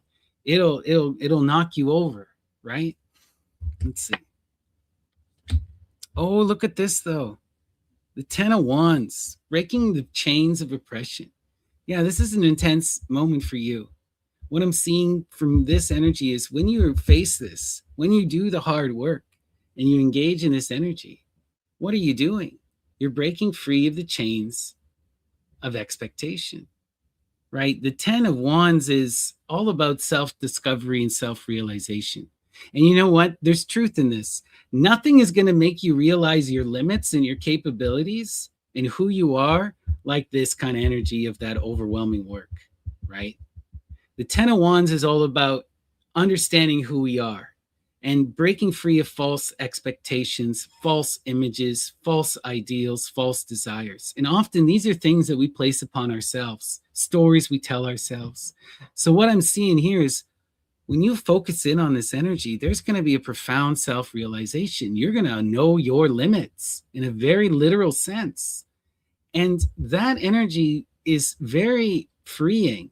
It's very freeing because now you can understand yourself in a way you couldn't. But there's more here. Yeah. Oh, gosh. Yeah. Yeah, look. You got the energy of Dionysus, the windbag, the fool. You know what? The message here is simple. You just got to persist in this. I'm not sure what you're going through, but this moment, this is about you discovering yourself and recognizing how powerful you really are. You know, that energy of the fool, Dionysus, is the childlike wonder and the audacity to try. It's the carnival king. It's the divine madness that says, I'm going to do it no matter what. I'm going to put on the paper crown and be the king. I'm going to throw myself out there and just do it. I'm the kid and I'm just going to take the cookie, regardless of consequence. So in this sense, what the muse is telling you is you got to just throw yourself into this. This is a trial. This is a trial for you. And if you can focus and overcome this difficult work, you're going to come into true self-discovery and realization. You're going to be rewarded in ways you couldn't imagine. This is a very, very difficult moment, but ultimately it's a moment that's leading to true realization. True realization. You're being challenged. And the question is, can you meet the challenge? Can you dig into the earth? With the fire and the earth here too, you're passionate about this. Whatever you're building, whatever you're working on, you got to be doing this. This is going to lead to true realization. This is where you are called, right? It's difficult. It's not easy, but persist and you will overcome. Keep building, right? You only got a couple more steps before you come to completion, the 10 of discs, and that is true accomplishment, the completing of the magnum opus, real achievement, you know? So that's the message. Inflame yourself in your work. Pursue this energy. Yes, it's difficult, but if you persist, you will overcome and come to true empowerment. You'll know yourself in ways you couldn't understand before. That's the message. All right. Peace and love. I hope that 7 isn't too heavy, right? I wouldn't say the fool is impatient, right? The fool is beyond thought, right? The fool doesn't even have that energy of impatience. The fool is the baby who, when they're hungry, they just go for it. There's not a thought in the world. They see it and they take it because that's who they are, right? And that's the thing, Ozumama. You just do this because this is who you are. The muse is telling you and reminding you, this is your passion. Yeah, it's difficult, but this is who you are. This is what you're meant to do. This is where you're meant to be. Keep doing the work. It will only be rewarding for you. All right. That's the message. Okay. And with that, we're going to take a couple-minute break here. So I'm going to play for you guys some beautiful harpsichord music. Don't go away. When we return, we'll do another community read and we'll do some magical sortes. All right, let me just pull up this video here. Okay. Enjoy. Much love. I'll be right back.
Hello, beautiful people, and welcome back to Drawing Down the Dragon. I'm Snappy, and thank you for joining me for our morning adoration to the Muses. Okay, I'm back with more coffee. Thank you guys for waiting. I really appreciate it.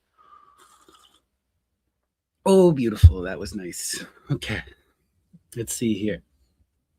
Which tarot do we wish to go to next? All right, let's see. And once again, if anyone would like me to pull them a few cards, please send me a super chat, a super thanks, or sign up for the YouTube membership. Yeah, I love the harpsichord too. One of my all-time favorite instruments.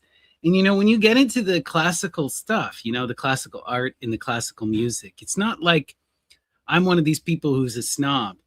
I'm looking for the muse. I'm looking for inspired magic. And for whatever reason, the classical world has that in spades. And a lot of our modern stuff has just lost it. That's not to say that it's not there. You can find inspired people in every age, every place, every time, But there's something about the heights of the classical world, of the Romantic period, that just led to this real explosive embrace of the muse and of magic and there's some wild beauty there. And it's a lot of it is just new to me. It's things that I had never experienced until I started to go explore. So there's a wealth of beauty and art out there, and I'm a part of this. I really prioritize the aesthetic tradition. The perception and the connection to art can lead to profound magical realization. Art can be a portal of transcendence that can take you to the divine image, that can act as an eidolon, right? Can expand your entire world, can allow for true knowledge and true growth. So there's something about the perception of beautiful art and the connection with these things that can allow you for real growth. So it's important that we go back to these traditions, that we listen and learn from the classical world, that we perceive the beautiful and understand why it is beautiful. Anyway, I'm just waxing poetic now. Let's go and do some beautiful tarot. Let's see here. Okay, we'll bring up my camera. All right, and let's see. We're going to use the Kabbalistic Tarot. The Kabbalistic Tarot. All right, the Kabbalistic Tarot by Eugene Fitinsky. Okay, and we invoke Apollo and the Muses and ask them to shine their light upon us, to guide us throughout our day, and to help us to realize the beauty of our dreams. So what is the message from the Kabbalistic Tarot? Muses inspire. Okay.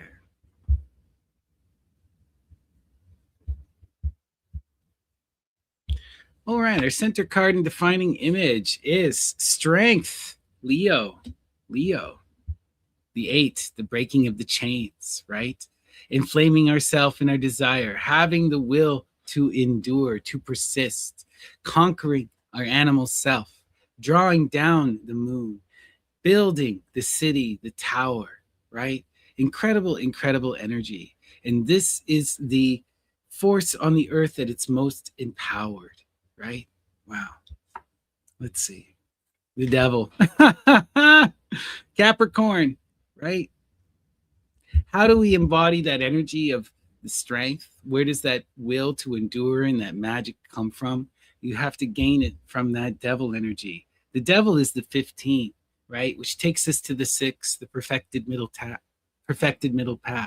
The devil holds the keys. He is the shaman, the light of the full moon, who calls us to best him, to overcome ourselves, to face ourselves in the mirror and to overcome our limits. Really incredible energy here, right? If we wish to empower ourselves in our will, to be that inflamed self that can draw down the moon, that can see our desires realized, then we are going to have to first pass through this energy, go through this initiation, right? You have to be like Hermes and outwit the devil. You have to figure out how you conquer your basal self and how you come into that true fulfillment. The devil demands that you pursue truth and love. Anything less sends you on a profound journey of self-discovery. Let's see. But look, oh wow, yeah, look at that. This devil energy is very, very heavy, very heavy. Okay, the 18 tells us there's a deep trauma here, right? We have that force that breaks free of the chains, and we have the chains themselves, right? The 18 is trauma. And often this is ancestral trauma, something that is deep, buried within, something that our ego can't handle, because our ego, our logical self, often cannot process our emotions. And so we take this kind of trauma and we bury it within the subconscious, within the depths of the body. But when the moon is here, we are called to face this energy, to shine the light of the moon into the depths of our soul. Look, we have the new moon and the full moon, right? We're taking that lunar energy and we're shining it down into our self. And we are facing the self. We are confronting the self. There is issues here that we don't fully see and that we are allowing them to bind us and to dictate for us, right? The 18 tells me also, like, this is trauma that is impacting our life. It's causing us to do the same things over and over and over again. We're acting out of fear and we're interfering. We're preventing our growth. And we need to really inflame ourselves in that passion that'll break us out of here. We need to change this energy, right? What's powerful too is if we can take that light and shine it into our soul, if we can face our trauma, we can transform this 18. The 18 becomes what? The 9, the hermit, the magic of the Virgo, the energy that moves beyond the strength. And the power of the 9, the Virgo, is that energy of refinement. She takes accountability for her issues. She faces herself and she overcomes them. She does the hard work that's necessary to exceed herself. So there is so much potential for growth and empowerment here, but we have to be willing. We have to be willing to really face ourselves, right? This is heavy, responsible action, because the devil is often all about confronting our desires, our greed, and learning to take accountability, to recognize our ability to harm and influence the people around us, right? We have to be in that true responsible building energy. And then the moon, right? This is about breaking free of self-doubt and fear and anxiety and trauma. So there's so much growth and it's leading to so much empowerment. This is wild. Yeah, look at that. The fool. We're called to just throw ourselves into this shit. Dionysus, right? This is the divine madman. This is the every person. This is the energy of the child. And it calls us to embrace this, to inflame ourselves into this, to ride this bull and to see where it takes us, right? We have to have that audacity to try, that willingness to overcome. And this is telling us to do that, to embody the strength card. That means to face the devil, to break free of doubt, and to face our traumas head on, change our actions, do something different, overcome the fear. Yeah, and look, the 5 of Cups. What's informing this? What is leading us into this pursuit? Why are we going for this strength, facing the devil and facing this trauma? Why do we need to take the leap in the first place? It's the 5 of disappointment. We find ourselves unfulfilled. We need that emotional love and connection. We are being driven to come into loving reciprocity, mutual consensual fulfillment. The 6 of Cups, pleasure, the energy that takes us to the heights, to ecstasy, right? That is something that's worth struggling for. And we are finding ourselves in this painful place. And the way to get out of this painful place is to go through this, right? It's to put our love out there. It's to inflame ourselves and our passions. We have to face and overcome ourselves, Often this is the truth too, right? If we're in this disappointment energy where we're not coming into loving fulfillment and mutual reciprocity, sometimes you have to ask, am I the problem? Right? Am I the problem? Is the reason why my relationship's failing? Am I the issue? And this thing is saying yes. In this moment, we are the issue. We need to take accountability. What is this strength about? It's about controlling our base desires, right? It's about empowering ourselves in action, taking responsibility, doing what we need to do to achieve our desires. What is the devil about? It's about taking responsibility for our greed, for our illnesses, for our weaknesses. If you're harming others, if you're in limited energy, the devil will deny you. You can only pass through that gate when you are in love and harmony, when you're pursuing truth and justice. Anything less, the devil is not letting you through. You will blow yourself up, right? And look, the moon. We do have reason for this, right? We have gone through the shit. We are dealing with some heavy stuff. But still, the energy is this. Until we deal with our personal traumas, we cannot come into loving reciprocal flow. We cannot be in that energy of ecstasy. We have to take responsibility and deal with our own shit. That's what we're doing here. Yeah, look at that. Who are we showing up as? The Knight of Swords. The Knight of Swords. This is the tale as old as time. the youth who's caught up in their own imagination, in their own perspective, in their own understanding.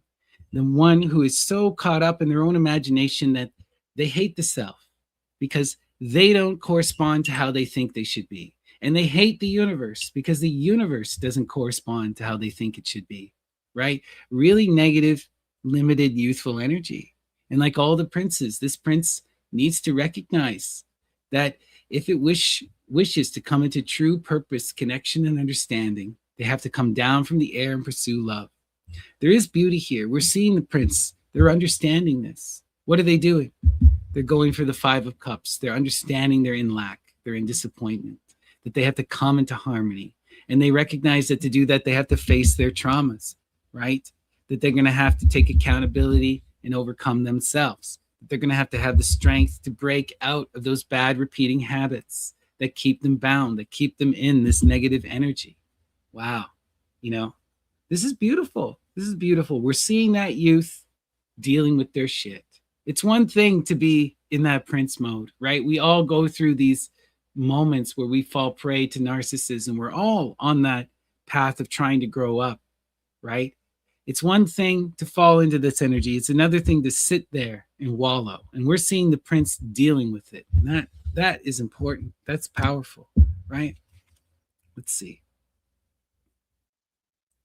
The Knight of Cups, the Heir of Water, the Heir of Water. Wow, there are two princes here. Two princes here. So part of this disappointment too is that these energies are both showing up in this limited fashion. And they can't connect to each other. They can't cooperate. You know, this energy wants love, but they find themselves in that anxiety, overthinking it, worried about it, not understanding, not accepting who they love. Part of the problem with the Prince of Cups, right? The nature of the water, none of us get to choose. We don't get to choose who we love. We don't get to choose what we desire. All we get to do with the water is try to come in harmony with it. The same with the fire. All you can do with that energy is try to harmonize with it. You can't force it. You can't demand it. It's beyond you. And this is really hard for the princes to understand, right?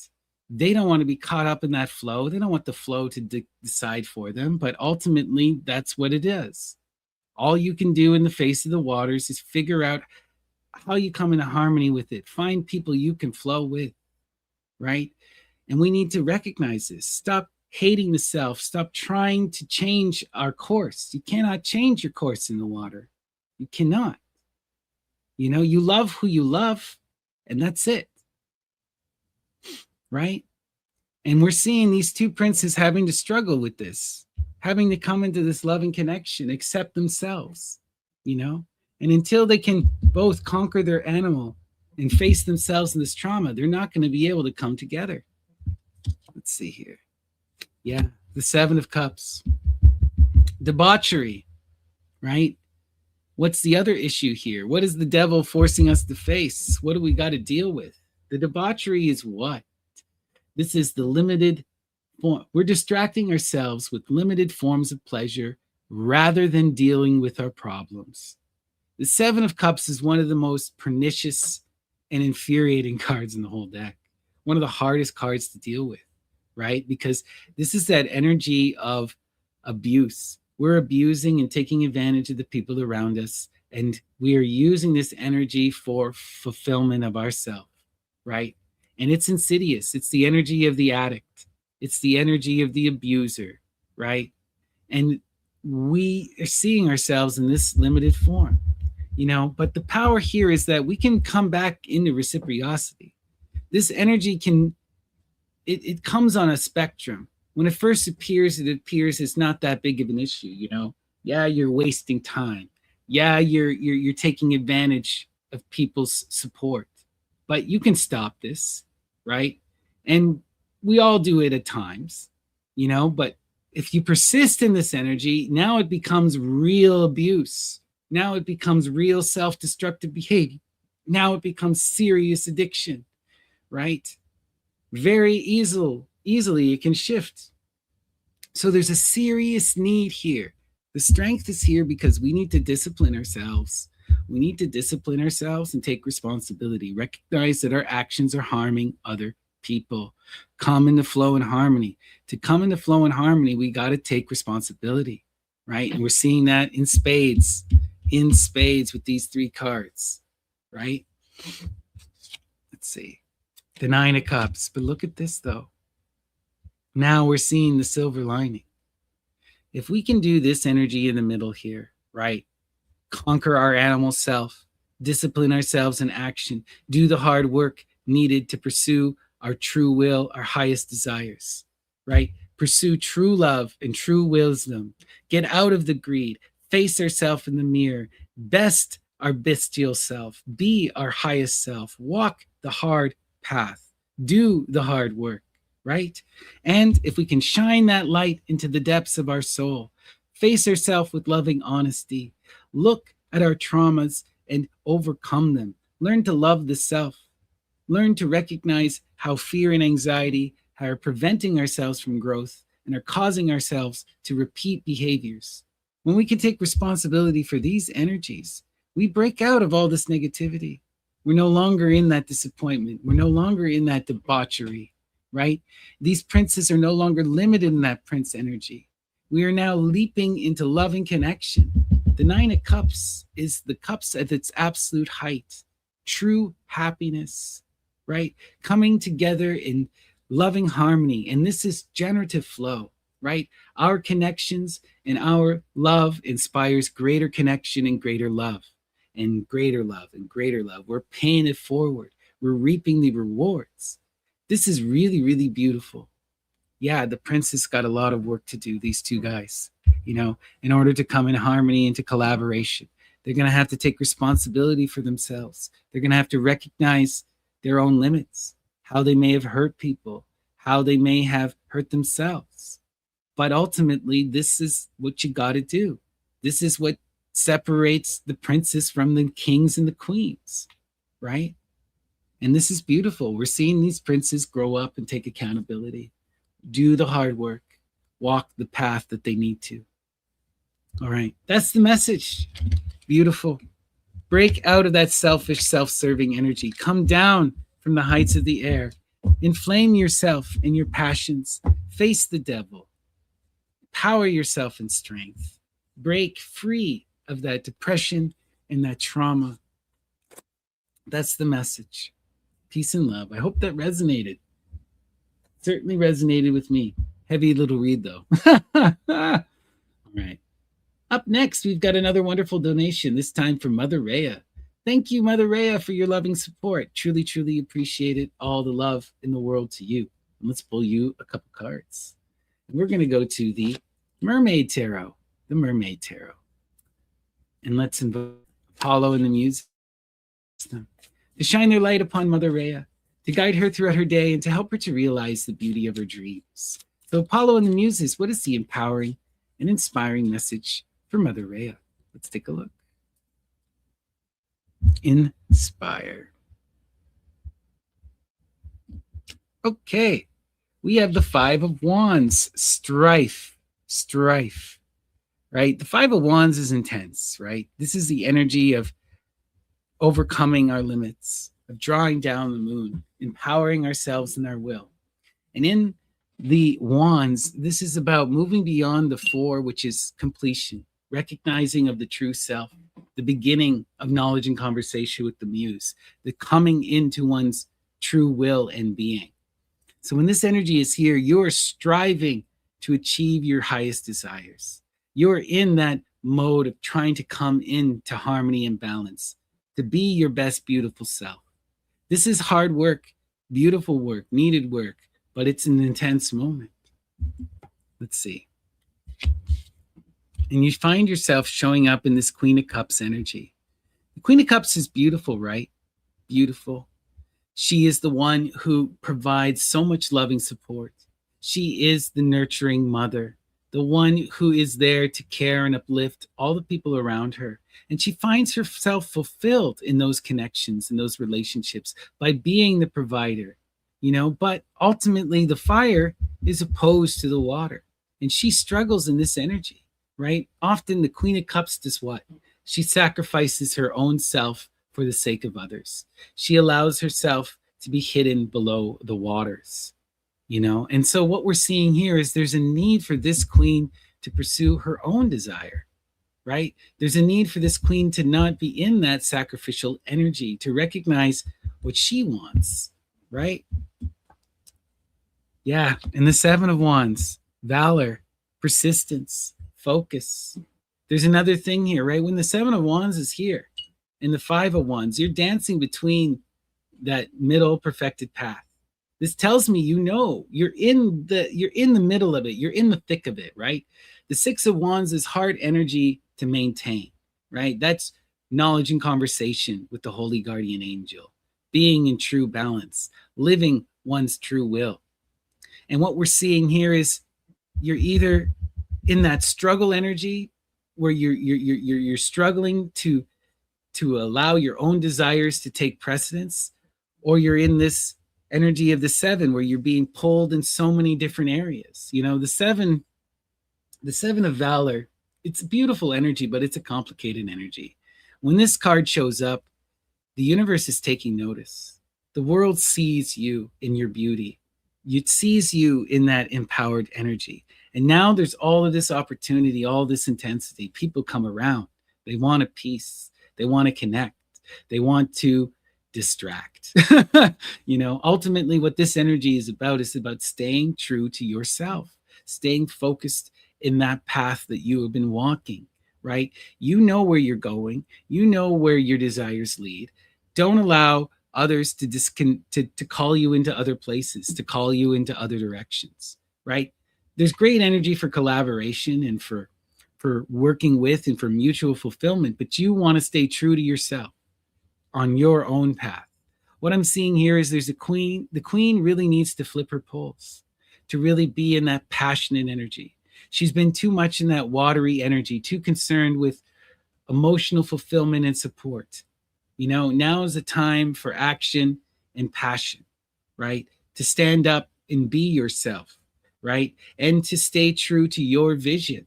You know what you want. You know where you're going. You know who you are. Listen to your muse and do it. You know, you can still be that responsible person. You can still be that queen who loves and supports and nurtures the family. You don't need to sacrifice your own desires to maintain that energy, right?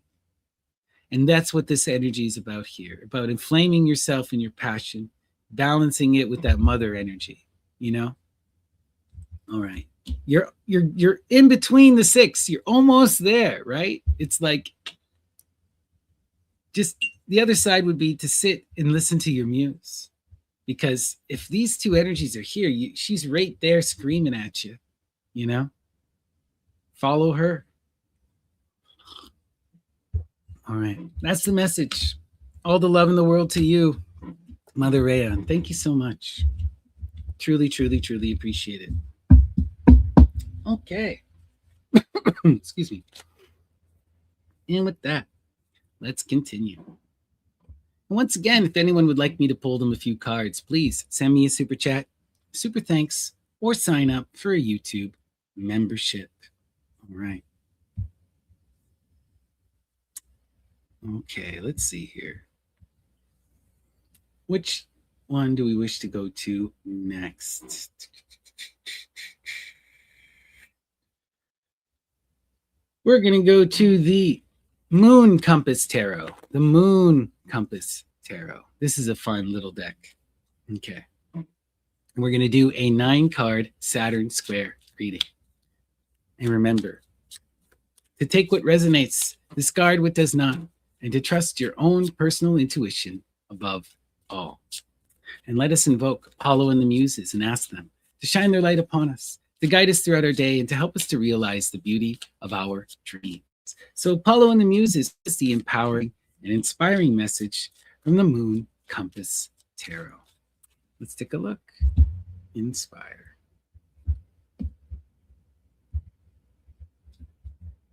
Okay, our center card and defining image is, we have the Four of Pentacles. Four of Pentacles. One of the heaviest cards in the entire deck, right? The Four of Pentacles is the foundation.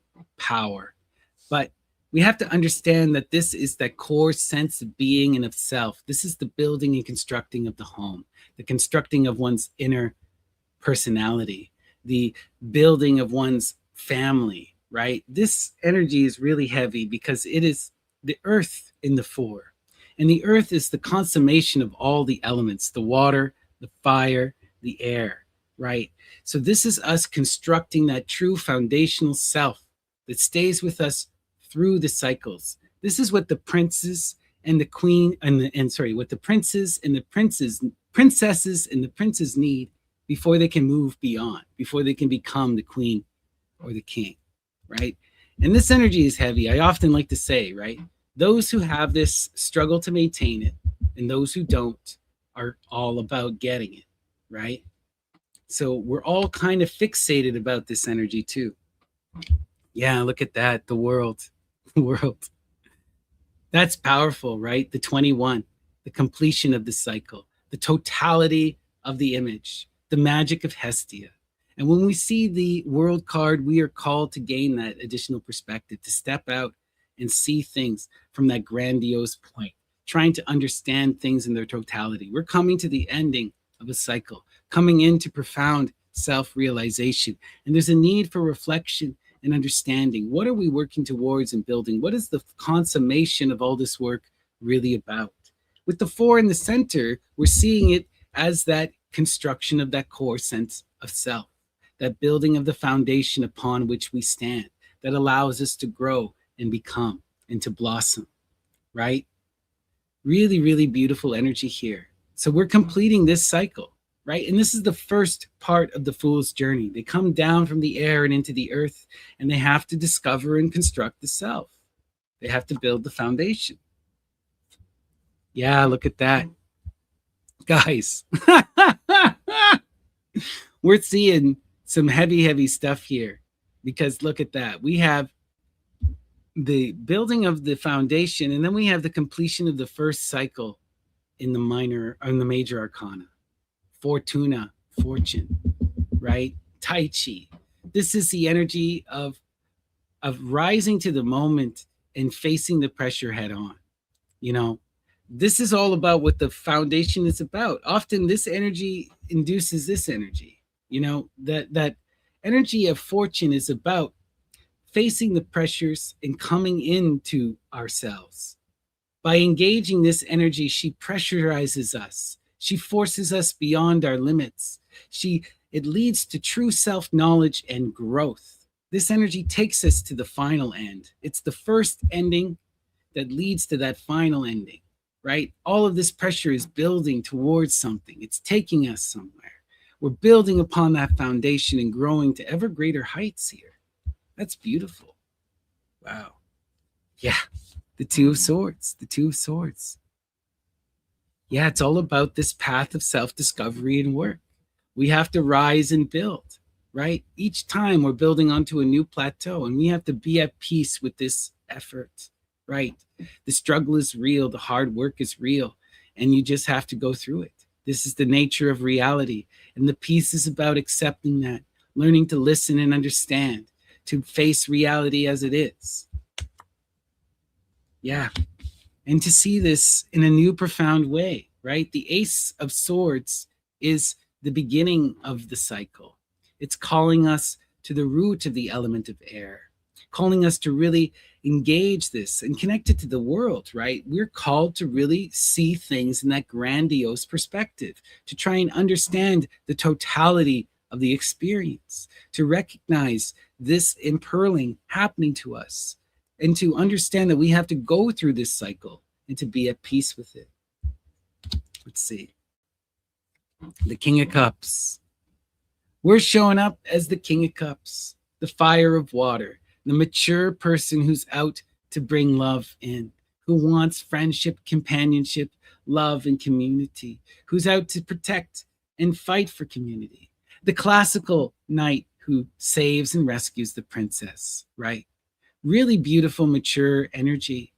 And this is, this is about our foundational self. So this is who we are in our foundational sense.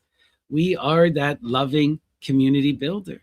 We are that passionate community defender. We find ourselves fulfilled when we are working with and working for the people we love, right? Let's see. The Knight of Cups.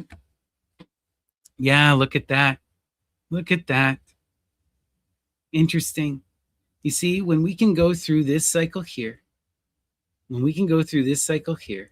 build our foundation, what happens? What happens? We come into this profound energy of peace and understanding, and we become that King of Cups. We grow up, we mature. But we're finding ourselves in that limited Knight energy, right? The Knight who struggles with the water, who struggles with flow and harmony, of coming into connection and community. And we're seeing them build that foundation, go through the cycle in the air, come to peace, and face all of these energies and mature, become pressurized into that king. That's beautiful energy, guys. Maturing, growth. Let's see. Yeah. The Hierophant. What is that king called to do? What is that knight called to do? What is the impearling all about? It's about transforming us into the Hierophant, the one who can receive the muse, Venus in Taurus, the one who cultivates the earth and builds and creates community, the inspired poet who creates true magical work that leads to greater inspiration, that inspires the people around them, right? They become the conduit of the divine, who takes that air and plants it into the earth. This is really, really, really beautiful energy, guys, right? This is where the world is taking us. This is where that new perspective is leading us. This is what Fortuna is impearling us into. Not only are we growing and becoming the knight, but we are becoming the king, from the knight to the king, but we are building that templum, being the Hierophant, that community leader, right? The inspired one. Yeah. And what does that lead to? The page. The page. And when we can rise and face this energy, that prince becomes the king, and then they can finally protect and meet her. Right? The Page of Cups is such profound energy. This is new life, new generation, right? Coming from that profound inspiration. And this is the energy that we must nurture and uplift, right? And this is what we have to do. That prince is recognizing that they are called. They are called to take responsibility and build the foundation for the princess, right? To empower themselves and to go through the cycles in order to become that Hierophant, the one who can manifest that templum and provide and inspire and uplift and educate that youth. So we're seeing this prince go through a profound journey, growing up to becoming a king, building that foundation, rising and meeting the pressures head on, gaining that additional perspective, and learning to manifest this new life, this new energy, born of this inspired work, right? And we build that foundation that will uplift her to greater heights even still. Wow. Wondrous, wondrous energy here. So much potential, so much empowering force, right? We just got to be our best self, go through the cycles, strive to become that king, to move beyond the prince, and to be the Hierophant, the inspired person who can give birth to new life, who can build the templum, who can create magical art. That's the message. How wonderful. How wonderful. Love it, love it, love it. Okay. Glorious. Once again, if anyone would like me to pull them a few cards, please send me a super chat, a super thanks, or sign up for a YouTube membership.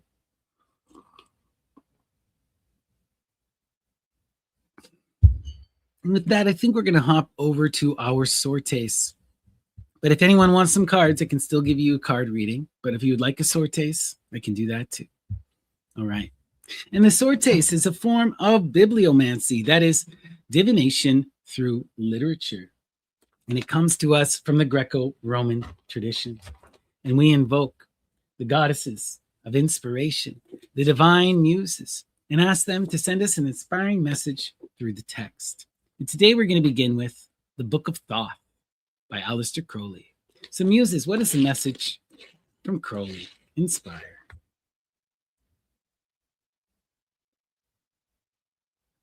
Here again is written this constantly recurring doctrine, that as soon as one gets to the bottom, one finds oneself at the top.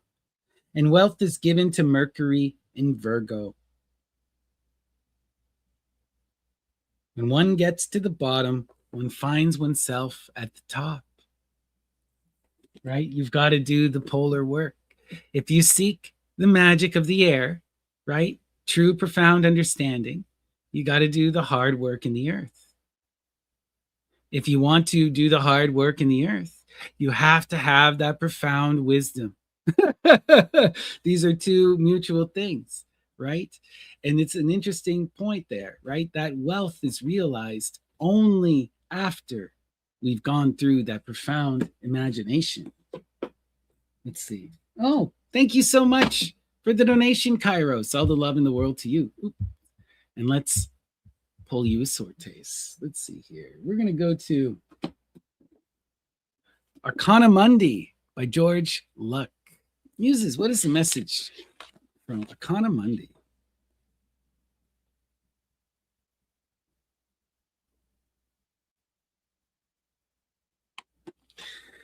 All right. Let's see. It offers a good deal of technical information, but for the most part, it deals with the philosophical basis of astrology and the beauty of astrological concepts.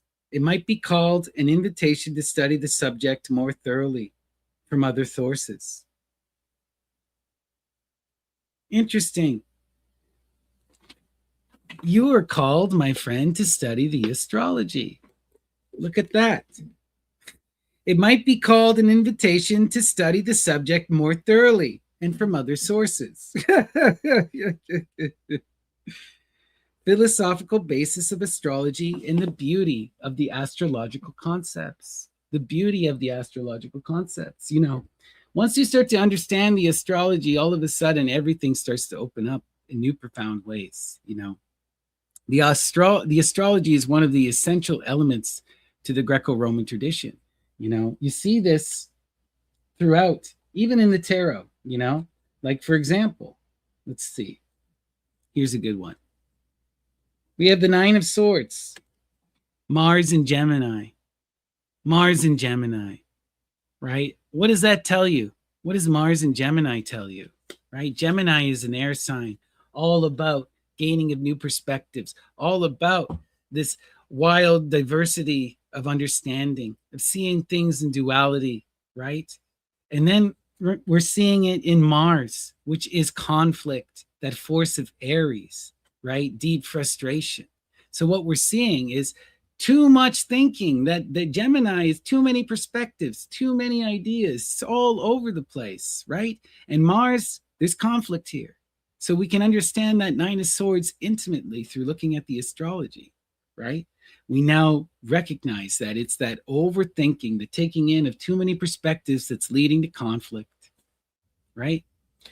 And all of the Greco-Roman tradition is like this. The more you recognize the astrology, the more it will empower your life. This is one of the things I also do, right? Is follow the moon. Follow the moon. This creates a calendar. This creates a cycle. This empowers ourselves in the reality.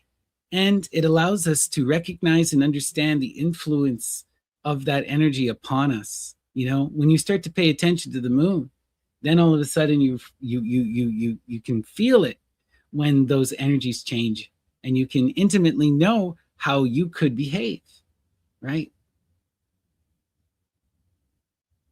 What if we chose our placements? I mean, I don't think there are coincidences. I don't think, I think everything is purposeful. Whether or not we chose it, we might as well have. This is the challenge and the burden we must face. We are each a unique, beautiful self, and your astrology tells you so much about you, like with me, I have the sun in Virgo, I have the rising in Virgo, and then I have my moon in Libra, and this explains me to a T. My greatest issues are overthinking and trying to understand something before engaging. I need to push myself to actually do the work because I'm too busy in that contemplative mode. As a Virgo, I'm constantly worried and thinking about everything. I'm also too caught up in these perfectionist ideas. I believe that everything must be this greatness. I'm always striving for this purity, and often I lose sight and don't share and don't produce. But at the same time, this energy leads me into profound wisdom and knowledge in reading and self-discovery, right? It's led to a true harmony. I really seek communication and learning and desire. So these placements just sum me up. They explain to me the struggles that I need to face, and they explain to me the best things about me. Engage with the astrology, you'll learn so much. That's the message. All right. Yeah, exactly. I definitely need that Libra moon. 10 Plays by Euripides. All right. What's Muses? What is the message from Euripides? Inspired.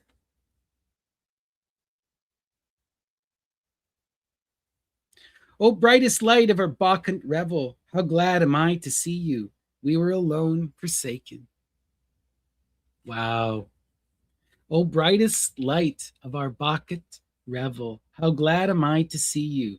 We were alone, forsaken. This is calling out to Dionysus, the light, right? The hidden sun, the sun in the underworld, in the earth.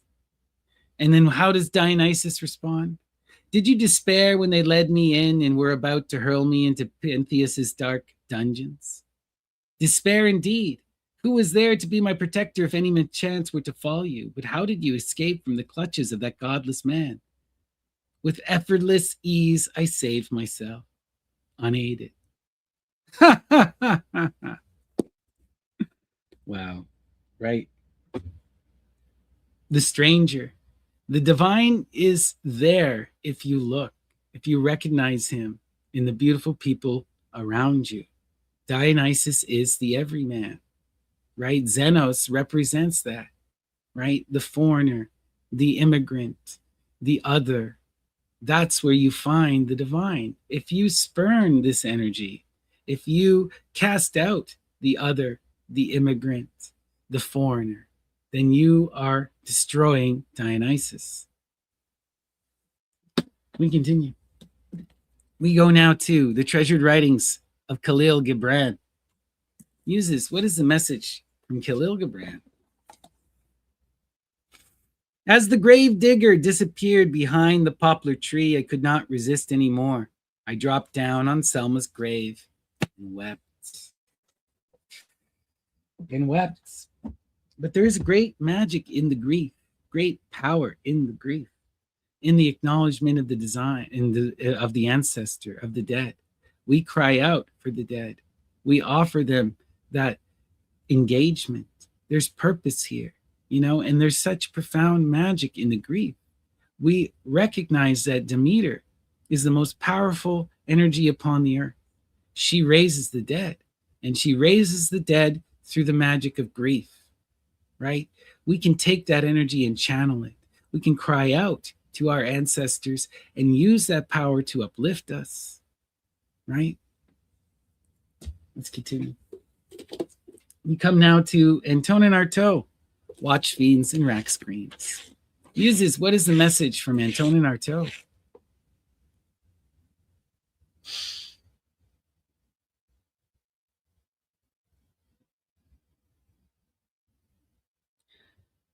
Compenetration, penetration, my language, melange, my language coming together.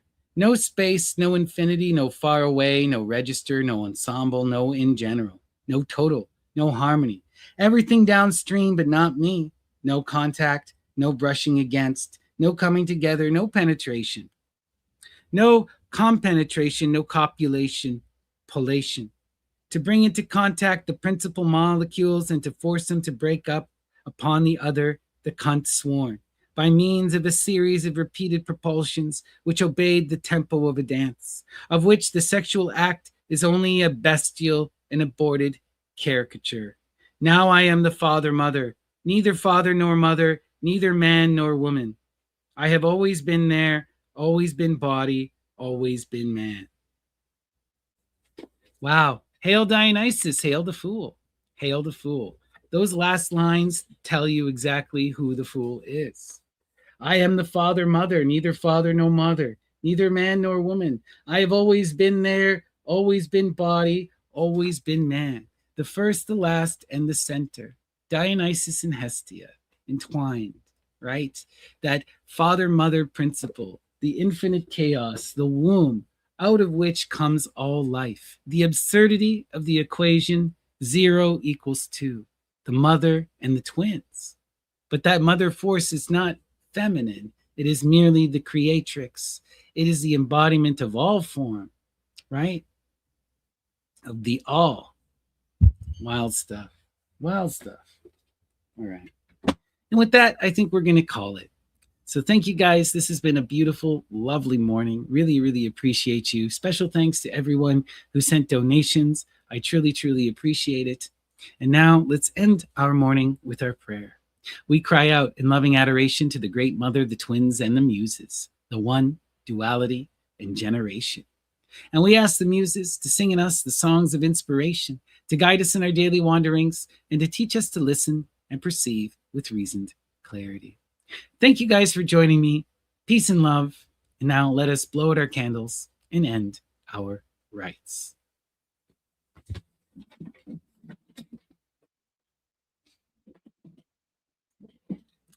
Hail Hestia.